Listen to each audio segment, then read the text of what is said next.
قل إن كنتم في ريب مما نزلنا على عابدنا فأتوا بسورة من مثله وادعوا شهداءكم من دون الله إن كنتم صادقين قل لئن اجتمعت الإنس والجن على أن يأتوا بمثل هذا القرآن لا يأتون بمثله ولو كان بعضهم لبعض ظهيرا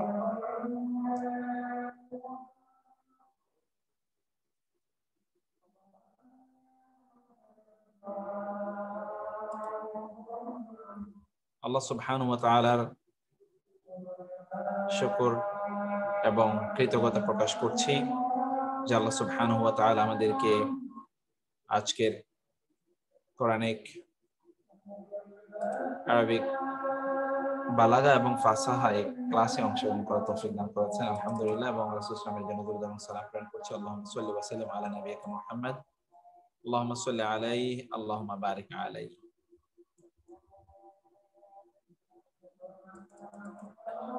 শুরুতে আমি দোয়া করব সকলের জন্য আল্লাহ সুবহানাহু ওয়া তাআলা যেন আমাদের সকলকে সুস্থ রাখেন এবং এর মধ্যে যারা অসুস্থ হয়েছেন আল্লাহ তাআলা যেন দ্রুত সবাইকে সুস্থতা দান করেন যারা এর মধ্যে মারা গিয়েছেন আল্লাহ সুবহানাহু ওয়া তাআলা তাদের সকলকে মুসলিমদের মধ্যে যারা মারা গিয়েছেন সকলকে যেন আল্লাহ সুবহানাহু ওয়া তাআলা ক্ষমা করে দেন যারা কোভিডে মারা গিয়েছেন আল্লাহ তাআলা যেন তাদেরকে শাহাদাতের মর্যাদা প্রদান করেন এবং তাদেরকে আল্লাহ তাআলা তাদেরকে যেন জান্নাতের শ্রেষ্ঠতম মুকাম দান করেন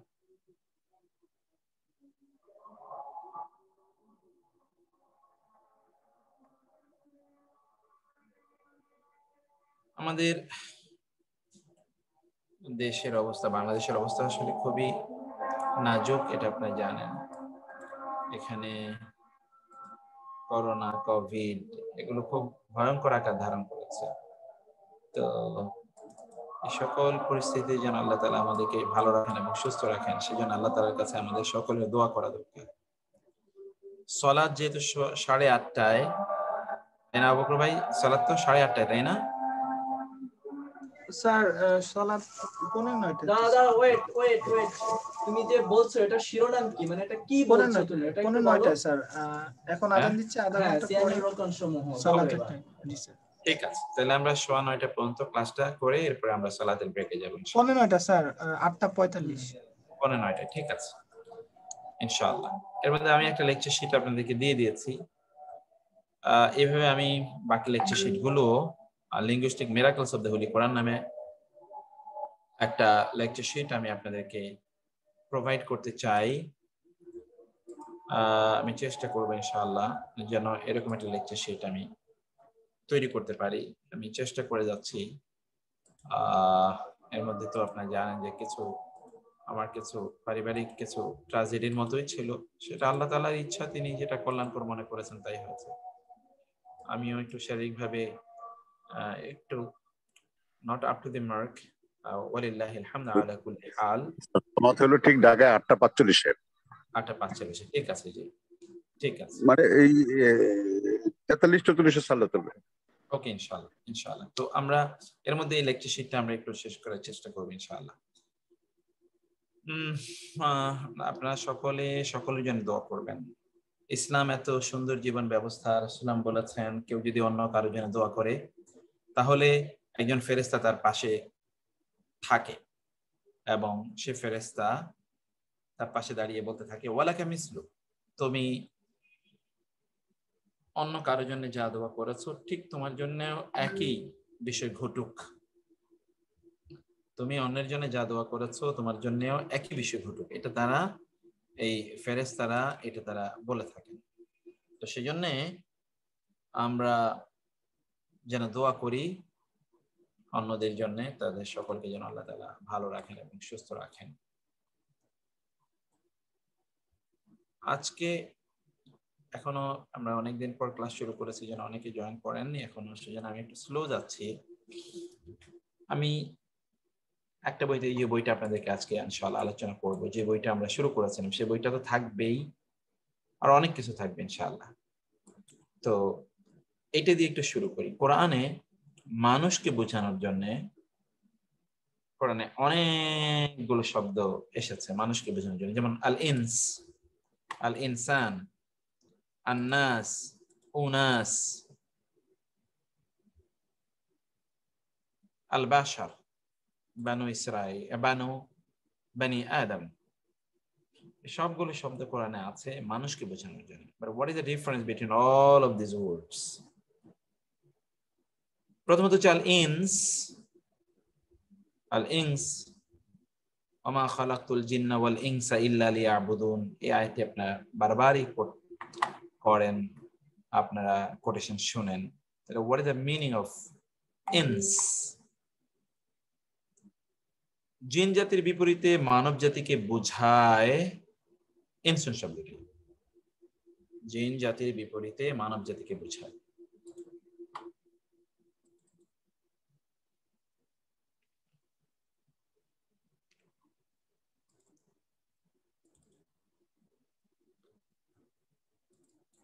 আল ইন শব্দটি আমি এখানে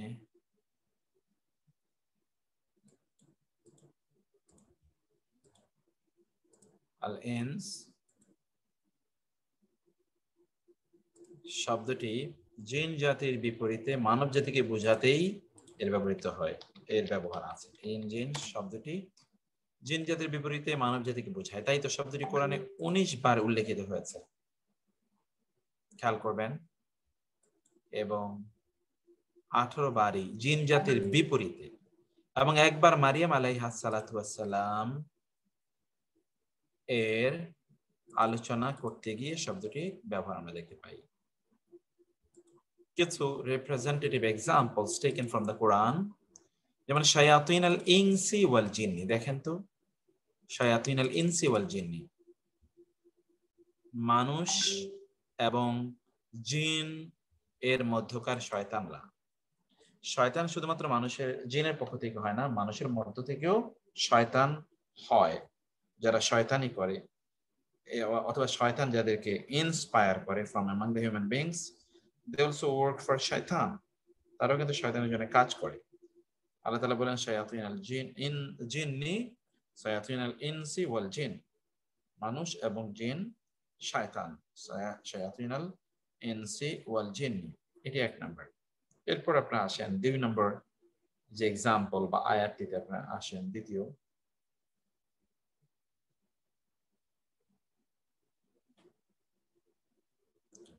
ইয়া মা'শারাল জিন্নি, হে জিন জাতি। মা'শার মানে হলো জাতি, মুখস্থ করে ফেলেন শব্দটি। ইয়া মা'শারাল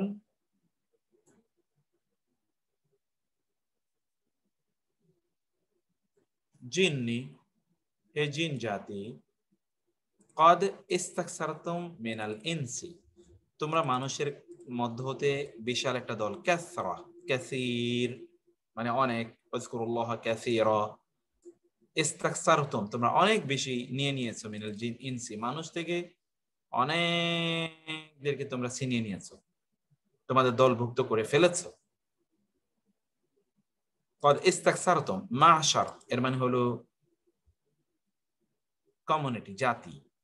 ইয়া মা'শারাল জিন্নি ওয়াল ইনসি, হে মানুষ এবং জিন জাতি। আলাম ইয়াতিকুম রাসূলুম মিনকুম, তোমাদের কি লাম ইয়াতি আসেনি, কম তোমাদের কাছে, রাসূলুন রাসূলগণ, মিনকুম তোমাদের মধ্য হতে, তোমাদের মধ্য হতে কি তোমাদের কাছে রাসূলগণ আসেনি? ওয়া মা খালাকতুল জিন্না ওয়াল ইনসা ইল্লা লিয়াবুদুন, ওয়া আর মা খালাকতু, আমরা বলেছিলাম যে মা এবং ইল্লা একই বাক্যে আসলে, এই মা এবং ইল্লা এক বাক্যে যদি আসে তাহলে এটি কি বোঝায়? এটি তখন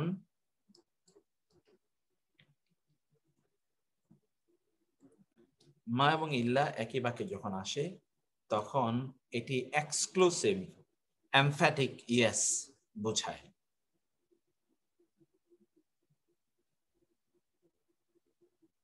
সেটা কি? ও সরি, এখানে আমরা আরেক আয়াতে চলে গেছি, এই আয়াতটি রয়ে গেছে। ওয়ালাকাদ যারানা লিজাহান্নামা কাসীরাম মিনাল জিন্নি ওয়াল ইনসি, ওয়া আর লাকাদ, অবশ্যই অবশ্যই, লা মানে অবশ্যই, কাদ মানে অবশ্যই, যারানা এটা একটা নতুন ওয়ার্ড, শব্দটা আপনি মুখস্থ করে নেন। যারা মানে হলো তৈরি করা, আমরা আরেকটা লেকচারে সেখানে আমরা দেখব তৈরি করা, সৃষ্টি করা এর সম্পর্কে কোরআনে অনেকগুলো শব্দ আছে। যেমন ধরুন খালাকা মানে সৃষ্টি করা, যারা মানে সৃষ্টি করা, ফাতরা মানে সৃষ্টি করা, বাদা মানে সৃষ্টি করা, জাআলা মানে সৃষ্টি করা, আনশা মানে সৃষ্টি করা। এগুলো সব কোরআনের শব্দ। তাহলে এই সৃষ্টি মানে কি? আপনি তো you will translate everything as create. Allah created. وَلَقَدْ ذَرَأْنَا, and we created. Allah said, and we created li Jahannam, for the hellfire, kathiran, many, from al-jinn, the jinn community, wa, and al-ins, the human beings. I have created many from among the jinn community and the human beings for Jahannam.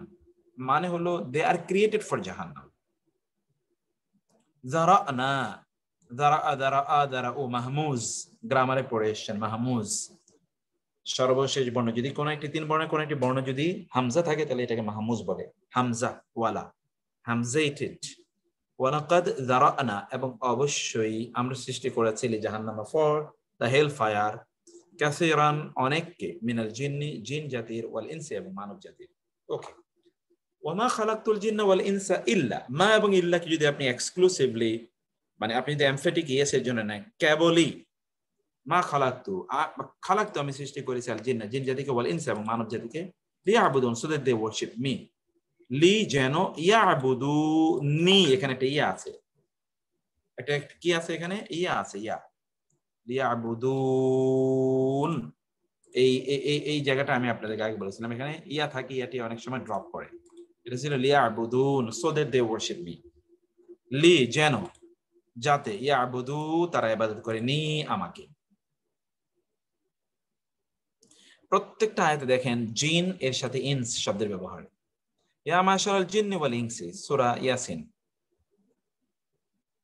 সূরা আর রহমান, ইয়া মাশারাল জিন্নি ওয়াল ইনসি, হে জিন এবং মানব জাতি, in যদি ইসতাতাতুম, তোমাদের সামর্থ্য থাকে, যদি তোমরা সক্ষম হও, আন তানফুযু, যে তোমরা বের হয়ে যাবে, নাফাদা, আমরা আজকে ওই বইতে এই শব্দটা দেখব, মিন আকতারিস সামাওয়াতি ওয়াল আরদ, আসমান এবং জমিনের সীমাগুলো থেকে, প্রান্তগুলো থেকে, কাতার, কাতার, কাতার, আমাদের কাতার একটা দেশের নাম আছে না, সেখান থেকে আকতার,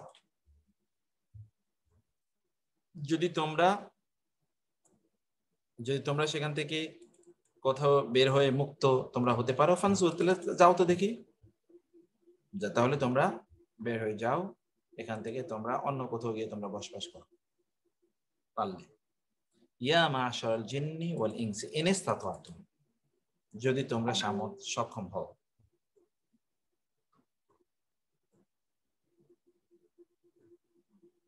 ওয়া আন্না যানান্না, সূরাতুল জিন, ওয়া আন্না, এবং নিশ্চয় আমরা, যানান্না, আমরা ধারণা করেছি। কোরআনে জন্নুন, এটি নিয়ে আমাদের শব্দ আছে, যে জন্নুন শব্দটির ব্যবহার কোরআনে,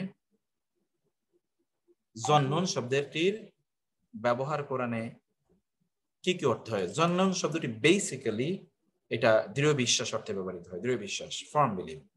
ওয়া আন্না যানান্না, we had this firm belief, আন, যে, লান তাকুলা, নেভার, লান মানে নেভার, তাকুলা বলবে, আল ইনসু, মানুষ, ওয়াল জিন্নু, এবং জিন, আল্লাহি কাযিবা, আল্লাহর বিরুদ্ধে মিথ্যা কথা কখনোই বলবে না। আমাদের ধারণা ছিল যে মানুষ এবং জিন কখনোই আল্লাহর বিরুদ্ধে মিথ্যা কথা বলবে না, এটা আমাদের বিশ্বাস ছিল, গভীর বিশ্বাস ছিল।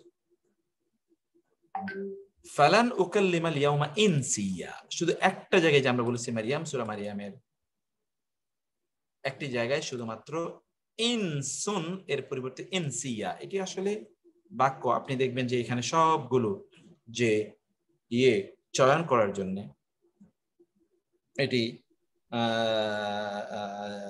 এসেছে। কাফা ইয়া আইন সাদ, যিকরু রাহমাতি রাব্বিকা আবদাহু যাকারিয়া ইযা নাদা রাব্বাহু নিদাআন খাফিয়া ক্বালা ইন্নী ওয়াহানা আল আযমু মিন্নী ওয়াসতাআলা আর-রাসু শাইবা ওয়া লাম আকুম বিদুআইকা রাব্বি শাকিয়া। সব জায়গায় আপনি দেখবেন ইয়া আছে।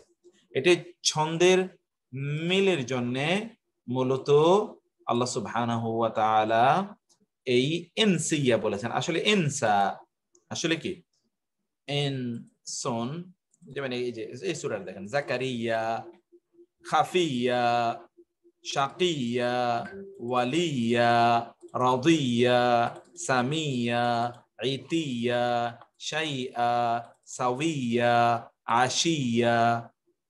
এই যে ছন্দ মিল দেখছেন না?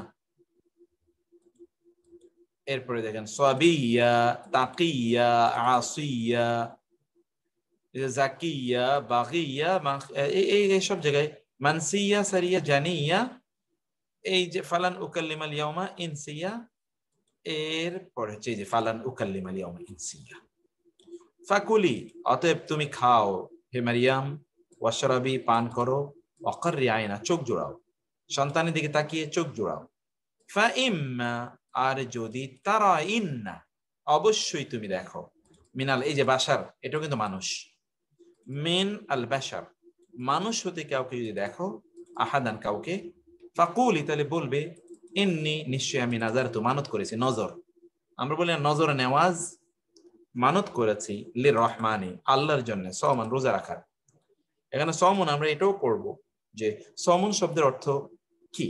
সমন শব্দের অর্থ আল ইমসাক, to stay away, to stay away, to refrain from, to abstain from, বিরত থাকা। তাহলে কথা থেকে বিরত থাকা কেউ কিন্তু সম বলা হয়। ফালান, অতএব নেভার, উকাল্লিমা, আমি কথা বলবো, লান উকাল্লিমা, I will never talk, আলিয়ামা, টুডে, ইনসিয়া, any human being। মূলত ছিল ইনসা, কিন্তু সবগুলো ফারিয়া, বাগিয়া, সাবিয়া, নাবিয়া, এই জন্য এখানে কি হয়েছে? ইনসিয়া। আদারওয়াইজ এই ইনসুন, এটি সর্বত্রই জিনের বিপরীতে মানুষের জন্য ব্যবহৃত। এখন আপনি বলবেন, ও তাহলে এখানে কেন ইনসিয়া? তাহলে ইনসুন যদি এটা জিনের বিপরীত হয়, তাহলে এখানে কেন জিনের বিপরীত? তো এখানে নাই, এখানে তো জিন শব্দের কথা উল্লেখ নাই। আসলে ইস্যুটা এটা যে তিনি কিন্তু কোন মানুষের সাথে কথা বলবেন, এটা বলেছেন যে বাশার, এটা কিছুক্ষণ পরে বুঝতে পারবেন। এই জন্য তিনি বলেছেন ইনস, তার মানে হলো যদি জিন হয় তাহলে অথবা জিন মানে তো হলো জান্না, জান্না মানে হলো যা কিছু হুইচ ইজ হিডেন, যেটা আপনার কাছ থেকে হিডেন, যেটা হুইচ ইজ আনসিন, এটাকে বলে জিন। এখান থেকে বলা হয় জান্না, জিন থেকে কি জান্না, জান্নাতুন, জান্নাতুন কিন্তু এবং জিন্নুন কিন্তু একই শব্দ। এই যে জিম এবং নুন, এটাই কিন্তু এখান থেকে হয় কি জিন্নুন, এখান থেকেই জান্নাতুন, এখান থেকেই জিন্নাতুন, মিনাল জিন্নাতি ওয়ান নাস। এগুলো সবই কারণ কি? সবই অদৃশ্য। এই জন্য জান্না মানে হলো অদৃশ্য হওয়া। জান্না মানে কি? অদৃশ্য হওয়া। ওকে, তো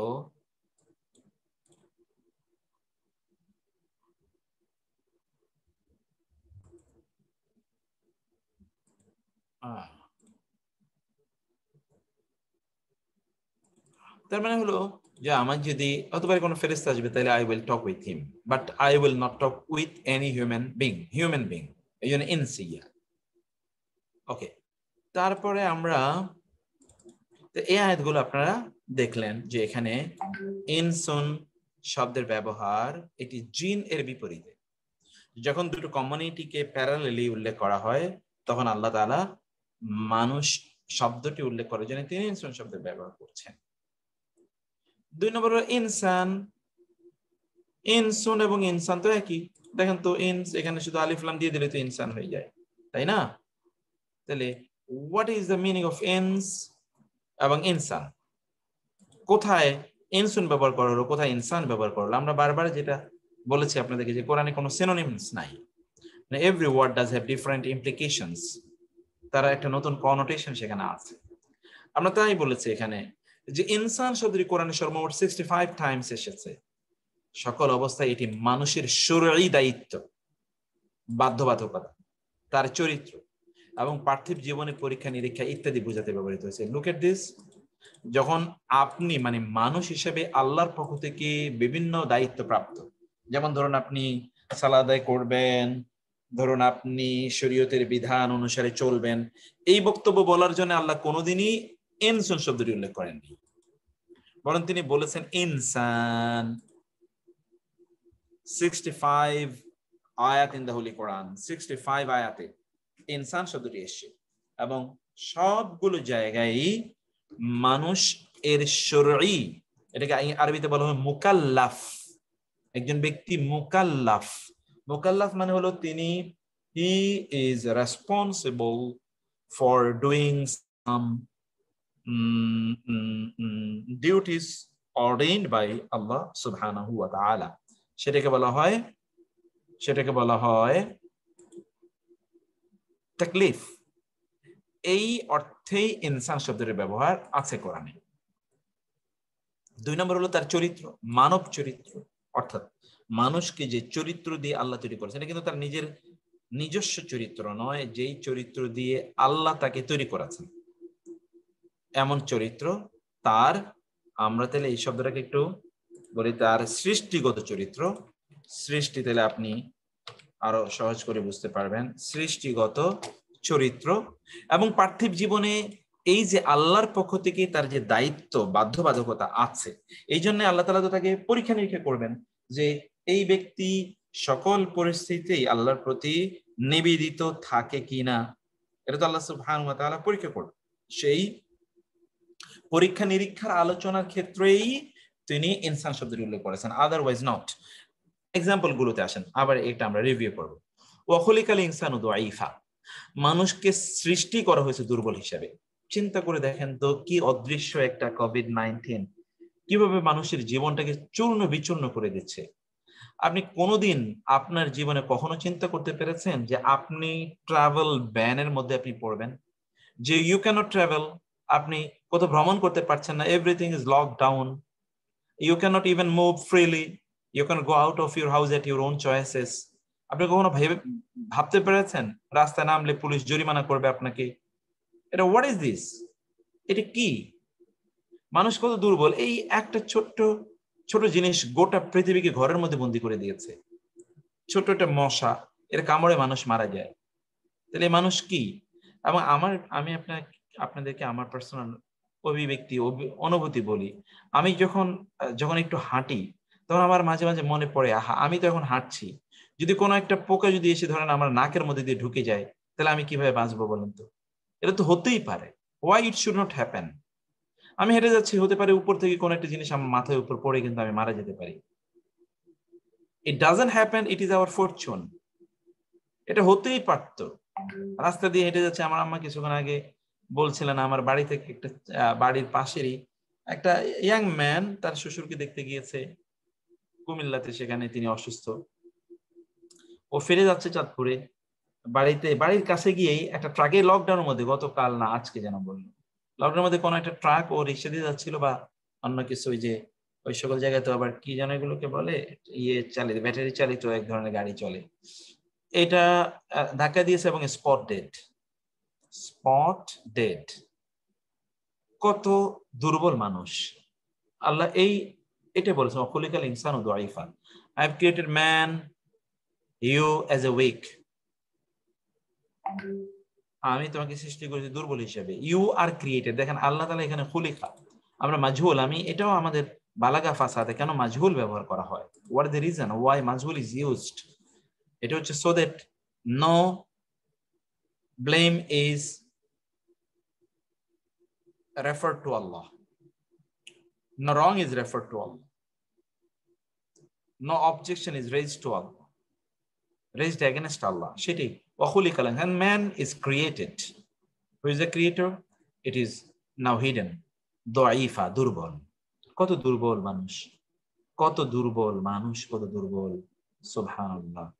মুহূর্তের মধ্যেই মানুষ সব এলোমেলো হয়ে যায়। মানুষের জীবন, নেচার, তার প্রাকৃতিক অবস্থা বোঝানোর জন্য আল্লাহ তাআলা এটি বললেন। তো আপনি দেখেন তো, অক্সিজেনের অভাব নাই, সর্বত্রই তো অক্সিজেন, কিন্তু এই অক্সিজেনের অভাবে আপনি মারা যাচ্ছেন, আমি মারা যাচ্ছি, আমার আত্মীয় মারা যাচ্ছে, আপনার আত্মীয় মারা যাচ্ছে। অথচ oxygen is everywhere, water and water is everywhere, but not a drop to drink. চারিদিকে পানি, থই পানি, কিন্তু একটা ফোঁটা খাওয়ার মতো না। চারিদিকে অক্সিজেন, কিন্তু আপনি একটা ফোঁটা নিতে পারছেন না। ওয়াইজা মাসাল ইনসানা দুররু, যখন মানুষকে বিপদ স্পর্শ করে, মাস, এটা আজকে আমরা বলবো মাসুন, আমাদের ইয়ের মধ্যে আমরা এটা বলবো মাসুন মানে হলো স্পর্শ করা। যখন মানুষকে বিপদ স্পর্শ করে তখন সে প্রচন্ড কাতর হয়ে যায়। আর দৌড় এ মাসুন মাসাজ থেকে সে মাসাজ স্পর্শ করে। ইনাল ইনসানা, নিশ্চয় মানুষ, লাযালুমুন, জালেম, কাফার, বড়ই কাফের। কাফার শুধু কাফের না, এটা কাফার কিন্তু এখানে ইসমুল মুবালাগা। ইসমুল মুবালাগা আপনাদেরকে গ্রামার অ্যাডভান্স জায়গায় আমি বলেছিলাম যে ইসমুল মুবালাগা মানে হলো ও শুধুই কুফরি করে এরকম না, ও অব্যাহতভাবে কুফরি করে যায়। লাযালুম মানে জলমটাও ইসমুল মুবালাগা। আল্লাহ তাআলা মানুষের নেচারটা বলে দিয়েছেন যে লাযালুম নট লাযালিমুন, কাফার নট কাফের। কাফের এবং কাফারের মধ্যে পার্থক্য হলো কাফের মানে হলো ও অস্বীকার করে, এখন করে তখন করে না, তখন করে এখন করে না। আর কাফার মানে হলো অব্যাহতভাবে অস্বীকার করে যে আল্লাহর নিয়ামতগুলোকে।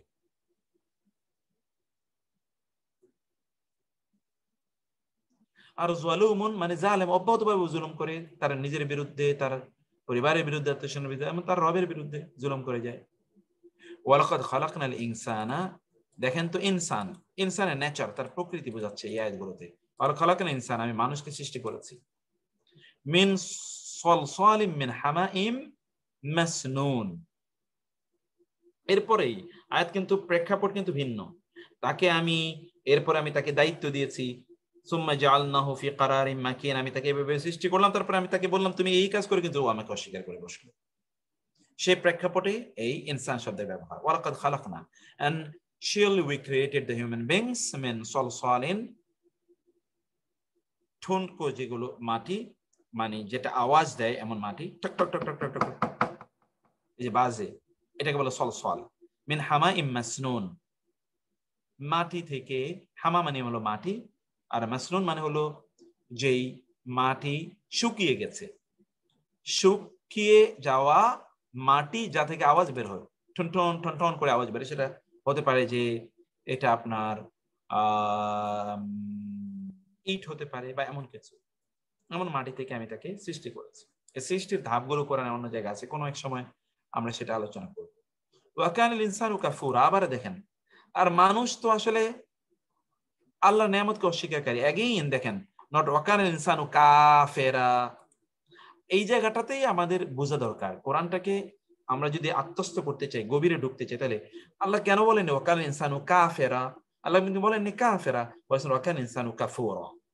মানুষের অব্যাহতভাবে, এই আয়াতের কনটেক্সটটা যদি আপনি দেখেন তাহলে দেখবেন যে এই আয়াতে আল্লাহ তাআলা বলেছেন যে ও অপরাধ করেছে, আমার কাছে ক্ষমা চাইছে, আমি ক্ষমা করেছি। ও অপরাধ করেছে, আমার কাছে ক্ষমা চাইছে, আমি ক্ষমা করেছি। ও অপরাধ করেছে, আমার কাছে ক্ষমা চাইছে, আমি ক্ষমা করে দিয়েছি।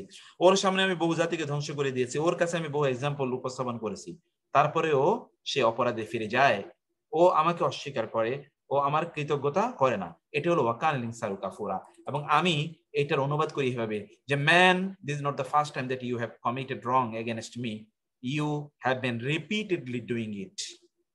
আমি এটাকে অনুবাদ করি এভাবে যে এটা তোমার জীবনে প্রথমেই যে তুমি অন্যায় করেছো তা কিন্তু নয়, তুমি কিন্তু অব্যাহতভাবে অন্যায় করেই যাচ্ছ। এটা হলো কাফুরা। এটা হলো কি? কাফুরা। এখানে এগেইন ইনসান, তার নেচার, তার প্রকৃতি বর্ণনা করা হচ্ছে। ওয়া কানাল ইনসানু ওয়া ইযা আনআমনা আলাল ইনসানি আ'রাদ, যখন আমি মানুষকে নেয়ামত দেই তখন সে আরাদ, আমার থেকে মুখ ফিরিয়ে নেয়। আমি নেয়ামত দিলাম, সর্বপ্রথম ও আমাকেই ভুলে যায়। আমি তাকে নেয়ামত দিয়েছি কিন্তু সর্বপ্রথম সে আমাকেই ভুলে যায়। আরাদ, এরাদ মানে হলো মুখ ফিরিয়ে নেয়া।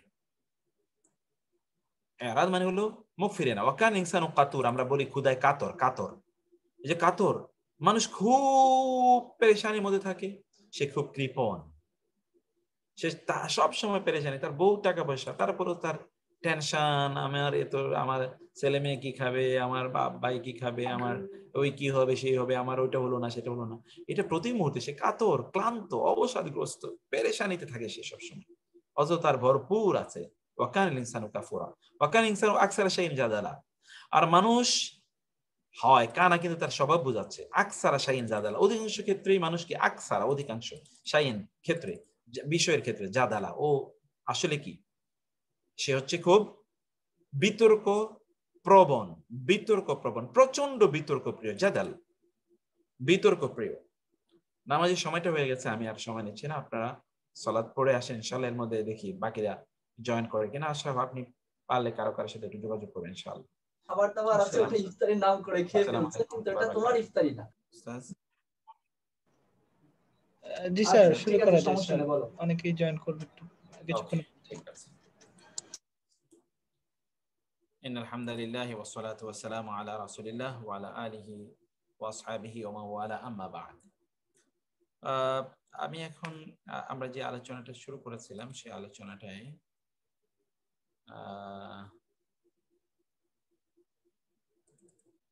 একটু থাকি। এই জায়গায় আমরা আলোচনা করছিলাম যেখানে শব্দগুলো প্রয়োগ যখন ইনসান আকসার শাইইন জাদালা, আর অধিকাংশ ক্ষেত্রে মানুষ আসলে বিবাদ প্রিয়, কলহ প্রিয়, ঝগড়াটে, একেবারে যদি সাধারণ অর্থ বলি তাহলে ঝগড়াটে, কন্টেনশাস।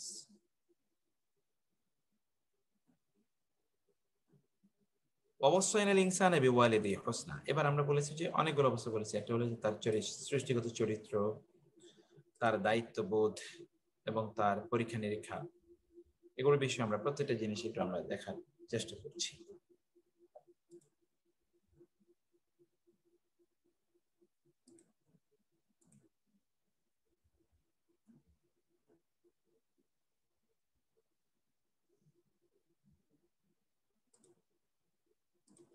এখানে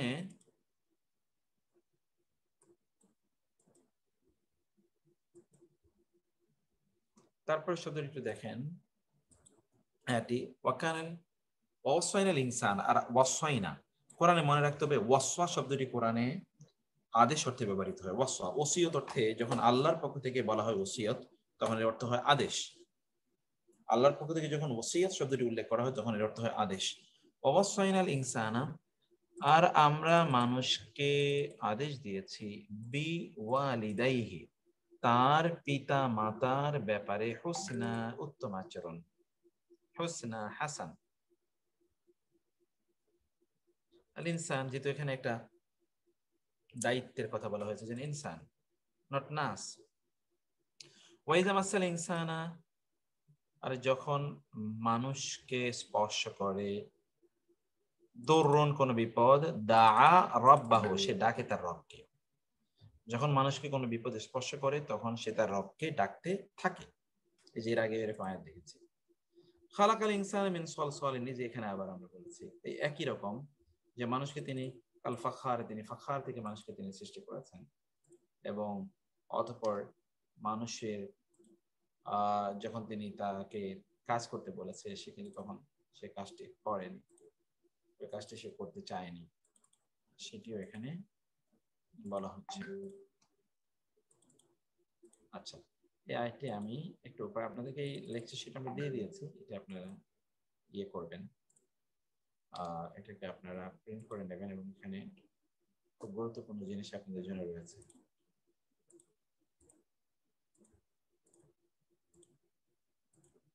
ওকে, তারপর হচ্ছে ওয়াসাইনাল ইনসানা বিওয়ালিদি, আমরা বলেছি ইন্নাল ইনসানা খুলিকা হালুআ। এই যে এখানে আমরা বলেছি যে আল্লাহ তাআলা খুলিকাল ইনসানু দাঈফা, আর এখানে হচ্ছে ইন্নাল ইনসানা খুলিকা হালুআ, মানে মানুষ আসলে ত্রস্ততার মধ্যে, হালুআ ত্রস্ততা, ব্যর্থতা, ব্যস্ততা, এবং এটাকে আমরা কি বলবো, হ্যাস্টিনেস ইংরেজিতে বলা হয়, বাংলা যদি বলি তাইলে মানে তরা প্রিয়, খুব তাড়াহুড়া প্রিয়। সৃষ্টি করা হয়েছে মানুষকে এমন ভাবে যে তার মধ্যে একটা তাড়াহুড়ার ভাব আছে। তার গত 1 মাস পর্যন্ত তার কোথাও একটা কাজ করার কথা ছিল, 1 মাস পর্যন্ত তিনি কাজটি করেননি, সর্বশেষ দিনে এখন তার তাড়াহুড়া, এটা পায় না, ওইটা নিয়ে চিৎকার চেঁচামেচি। আপনার ধরেন অফিস হয়তো বা 8টায় শুরু, আপনি 7:30 থেকে রেডি না হয়ে ঠিক 8টায় আপনি চিৎকার চেঁচামেচি, ওইটা কই, আমার দেরি হয়ে গেল রে, এটা হলো না কেন। এই তাড়াহুড়া প্রিয়, এই তাড়াহুড়া প্রিয়। আমাদের ছাত্র জীবনে দেখেছি যে সর্বশেষ দিনে আমাদের কোথাও কোনো অ্যাপ্লিকেশন করা হয়, প্রয়োজন হলে সর্বশেষ দিনে করা হতো, তার আগে আর কোনোদিন ঘুমিয়ে থাকা হতো। অধিকাংশের অবস্থাটা এরকম। ইন্নাল ইনসানা খুলিকা হালুআ ফালিয়ানজুরিল ইনসানু ইলা তাআমিহি ফালিয়ানজুর, তাহলে মানুষ যেন তাকায়, নজর দেয়, ইনসানা মানুষ, ইলা তাআমি, তার খাবারের দিকে তাকায়। যে খাবারগুলো আমি তার জন্য আসমান থেকে বৃষ্টি বর্ষণ করে খাবারগুলো উৎপাদন করেছে, তাহলে কি সে আমার ইবাদত করবে না? মানে আমি আয়াতে তো একটা অংশ রেখেছি, বাকি অংশটা আপনাকে ধরে নিতে হবে যে তাকে যখন আল্লাহ তাআলা কোনো দায়িত্বের কথা বলবেন, তার ইবাদতের কথা বলবেন, আল্লাহর প্রতি তার দায়িত্বের কথা বলবেন, তখন এর আগে তিনি উল্লেখ করছেন তার প্রতি তার অনুগ্রহগুলো। ইয়া আইয়ুহাল ইনসান, হে মানুষ, মা গাররাকা, কি তোমাকে ধোকায় ফেললো, বি রব্বিকা, তোমার রব সম্পর্কে, আল কারীম, মহান রব, আল কারীম, তোমার মহান রব সম্পর্কে কি তোমাকে ধোকায় ফেললো, তোমার মহান রব সম্পর্কে কি তোমাকে ধোকায় ফেললো। এটা কিন্তু একটা শেষ আমরা বলেছি আল ইনসান শব্দটি 65 টাইমস এসছে। এইটি মানুষের এই জিনিসগুলো বোঝায়, মানুষের শরীর দায়িত্ব, ইত্যকার ইত্যকার ইত্যকার, এই যে এতটুকু বোঝানোর জন্য এসছে। ওকে, এখন এই ইনসান শব্দের বহুবচন হলো আন্নাস অথবা উনাস। ইনসান শব্দের বহুবচনে কি? নাস এবং উনাস। কুল আউযু বিরাব্বিন নাস, মালিকিন নাস, নট ইনসুন অথবা ইনসান, নাস। কিন্তু নাস বলতে গোটা মানব জাতি, আর উনাস বলতে এক দল লোককে বোঝানো হচ্ছে, মানুষের মধ্যকার একদল লোক। বুঝতে পেরেছেন? আর নাস বলতে গোটা মানব জাতি, যাদেরকে দায়িত্ব দেওয়া হয়েছে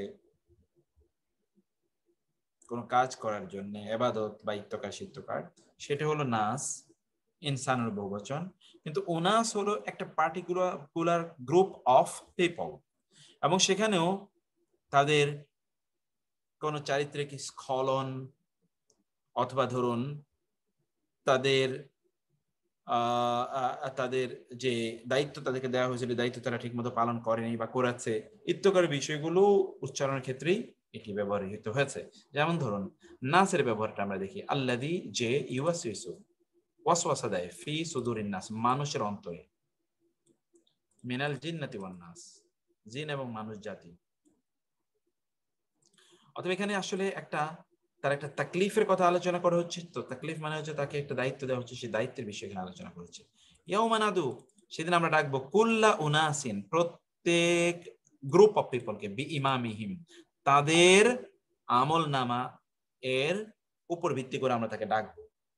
ইয়াউমা নাদু কুল্লা উম্মাতিম কুল্লা উনাসিন বি ইমামিহিম, আমরা সেদিন ডাকবো প্রত্যেক মানুষকে তাদের দাঁড়িয়ে দিয়ে, তাদের তাদের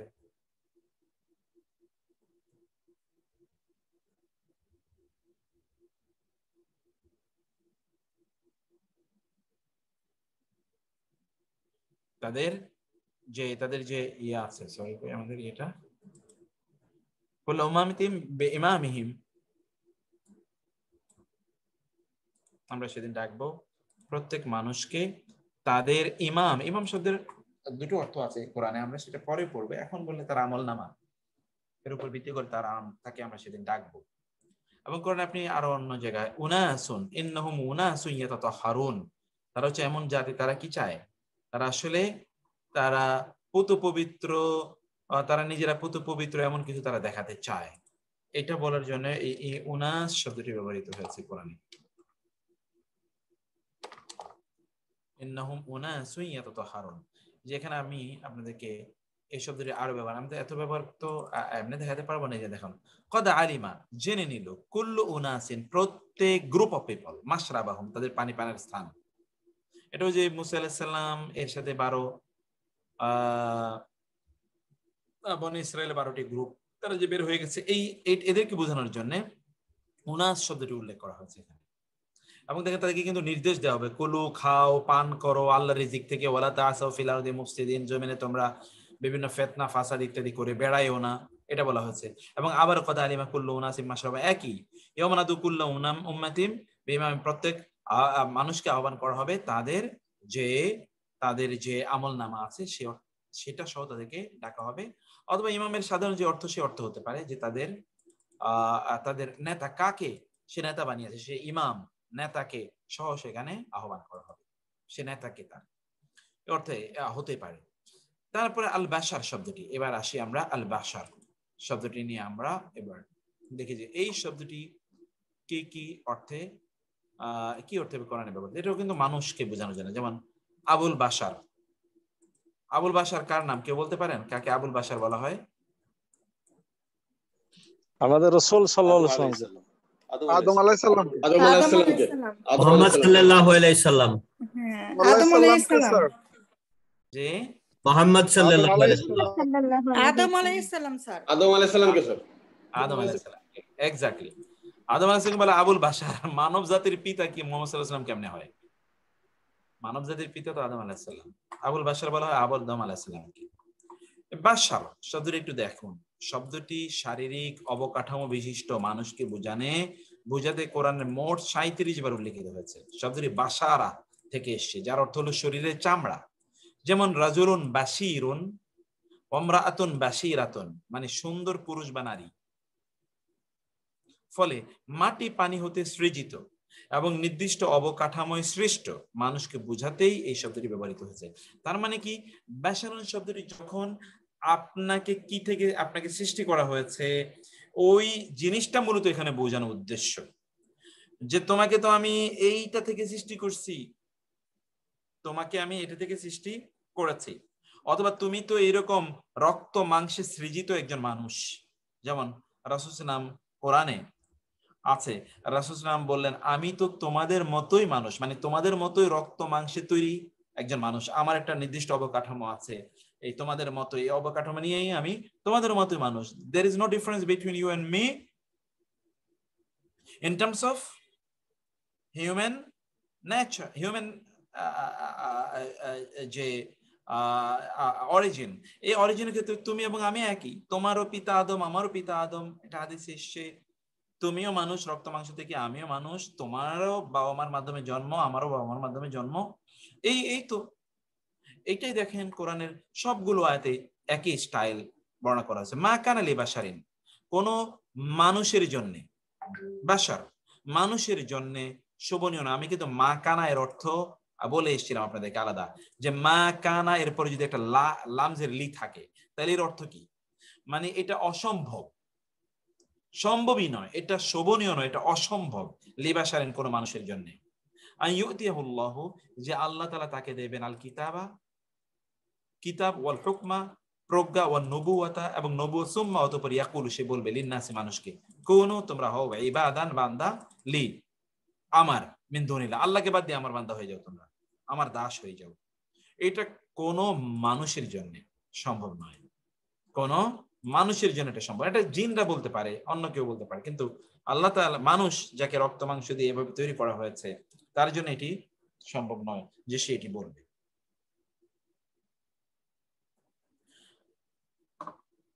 ক্বালাত রাব্বি, মারইয়াম আলাইহিস সালাম বললেন রব্বি, আন্না, কিভাবে, আন্না ইয়াকুনু, হবে, লি, আমার, ওয়ালাদুন, আমার সন্তান হবে কি হবে, ওয়ালাম ইয়ামসাসনি বাশারুন, আমাকে তো কোনো রক্ত মাংসের মানুষ স্পর্শই করে নাই, আমাকে কোনো রক্ত মাংসের মানুষ, এই যে মানুষ যেই প্রসেসে জন্ম হয়, এরকম কোন প্রসেস তো আমার নাই, আমার কিভাবে সন্তান হবে।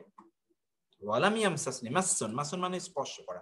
এই কিছুক্ষণ পরে আমরা কেনায়া পড়বো, কেনায়া, মাসসুন কোরআন। এই জন্য আমি আপনাদেরকে বলি যে বালাগা ফাসাটা আপনাদের করা দরকার। আমি যদিও ইট ইজ মাই ফেলিওর যে আমি ঠিক সেভাবে সময়টা বিভিন্ন কারণে হয়ে উঠে নাই। ইট ইজ সো মাশাআল্লাহ, আমি যখন পড়ি তখন অন্যরকম লাগে। এই দেখেন কোরআন কি বলছে, ওয়ালাম ইয়ামসাসনি বাশারুন, এবং কোরআনে যখন যে স্বামী স্ত্রীর যে সম্পর্কটা, এই সম্পর্কটা কোরআনে যেভাবে উচ্চারণ করা হয়েছে, উল্লেখ করা হয়েছে, সুবহান, একটা মানুষের চিন্তাও আসতে পারে না যে এভাবে উল্লেখ করা যায়। মানে নো ডাইরেক্ট ওয়ার্ড, কোন সরাসরি কোনো শব্দের উল্লেখ নাই, একেবারে ইঙ্গিতে অনেক দূর থেকে শব্দ উল্লেখ করে। দেখেন তো এখানে তিনিও কি বলছে, ওয়ালাম ইয়ামসাসনি বাশারুন, no human being has touched me ever, কেউ আমাকে স্পর্শই করে নাই। কথাটা কোত্থেকে কি, তিনি ইঙ্গিত করছেন ভিন্ন জিনিস, কিন্তু তিনি শব্দ চয়ন করছেন একটা ডিফারেন্ট শব্দ, তিনি এখানে উল্লেখ করছেন, ওয়ালাম ইয়ামসাসনি, মাস, নো হিউম্যান বিং, এটা বাশারুন, বাশার। ওকে, বাল আনতুম বাশারুম মিম্মান খালাক, বাল বরং আনতুম, তোমরা, বাশারুন আমাদের মতোই মানুষ, রক্ত মাংসে গড়া, মিম্মান খালাক যাদেরকে আল্লাহ সৃষ্টি করেছেন তাদের মতো, মা আনজালাল্লাহু আলা বাশারিন মিন শাই, আল্লাহ কোন মানুষের উপর কোন জিনিসই নাজিল করেন। এটা আয়াত অনেক লম্বা, ওরা দাবি করে, কাফেররা মুশরিকরা তারা দাবি করে আল্লাহ তাআলা কোন মানুষের উপর কিছু নাজিল করতে পারেন না। যদি নবী হয় বা এরকম কি, তাহলে ফেরেশতারা হবে, অন্য কেউ হবে। মানুষ হবে মানে আমাদের মতো রক্ত মাংসে গড়া মানুষ, এটা হতেই পারে না। মা নারাকা ইল্লা বাশারাম মিসলুনা, মা না নারা দেখি, কা তোমাকে তো আমরা দেখি না, ইল্লা, এই যে মা এবং ইল্লা এই দুটো মিলেই কেবলই, আমরা তো তোমাকে দেখছি কেবলই বাশারান একজন মানুষ, মিসলানা আমাদের মতো একজন মানুষ। এখানে দেখেন ইনসানুন, উনাসুন অথবা ধরুন ইনসুন, কিছুই বলা হয়নি, বলা হচ্ছে বাশারুন মানুষ। যখন রক্তে মাংসে গড়া স্বাভাবিক একটা মানুষের অবয়ব যখন বলা হচ্ছে, তখন বলা হচ্ছে আমরা তো তোমাকে দেখছি আমাদের মতো একজন সাধারণ মানুষ।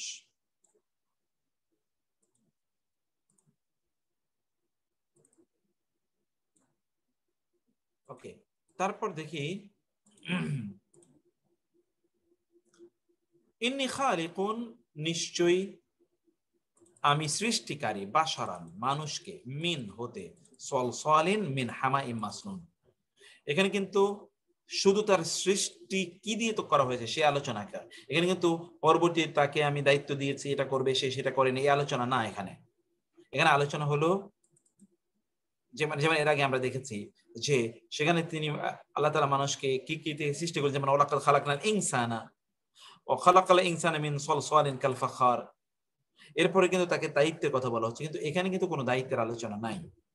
সলসল মানে হলো ঠক ঠক আওয়াজ করে এমন মাটি, আর হামা মানে মাটি, মাসনুন মানে হলো শুকনো মাটি হতে যা ঠক ঠক আওয়াজ করছে, এমন মানুষ থেকে আমি মানুষ সৃষ্টি করব।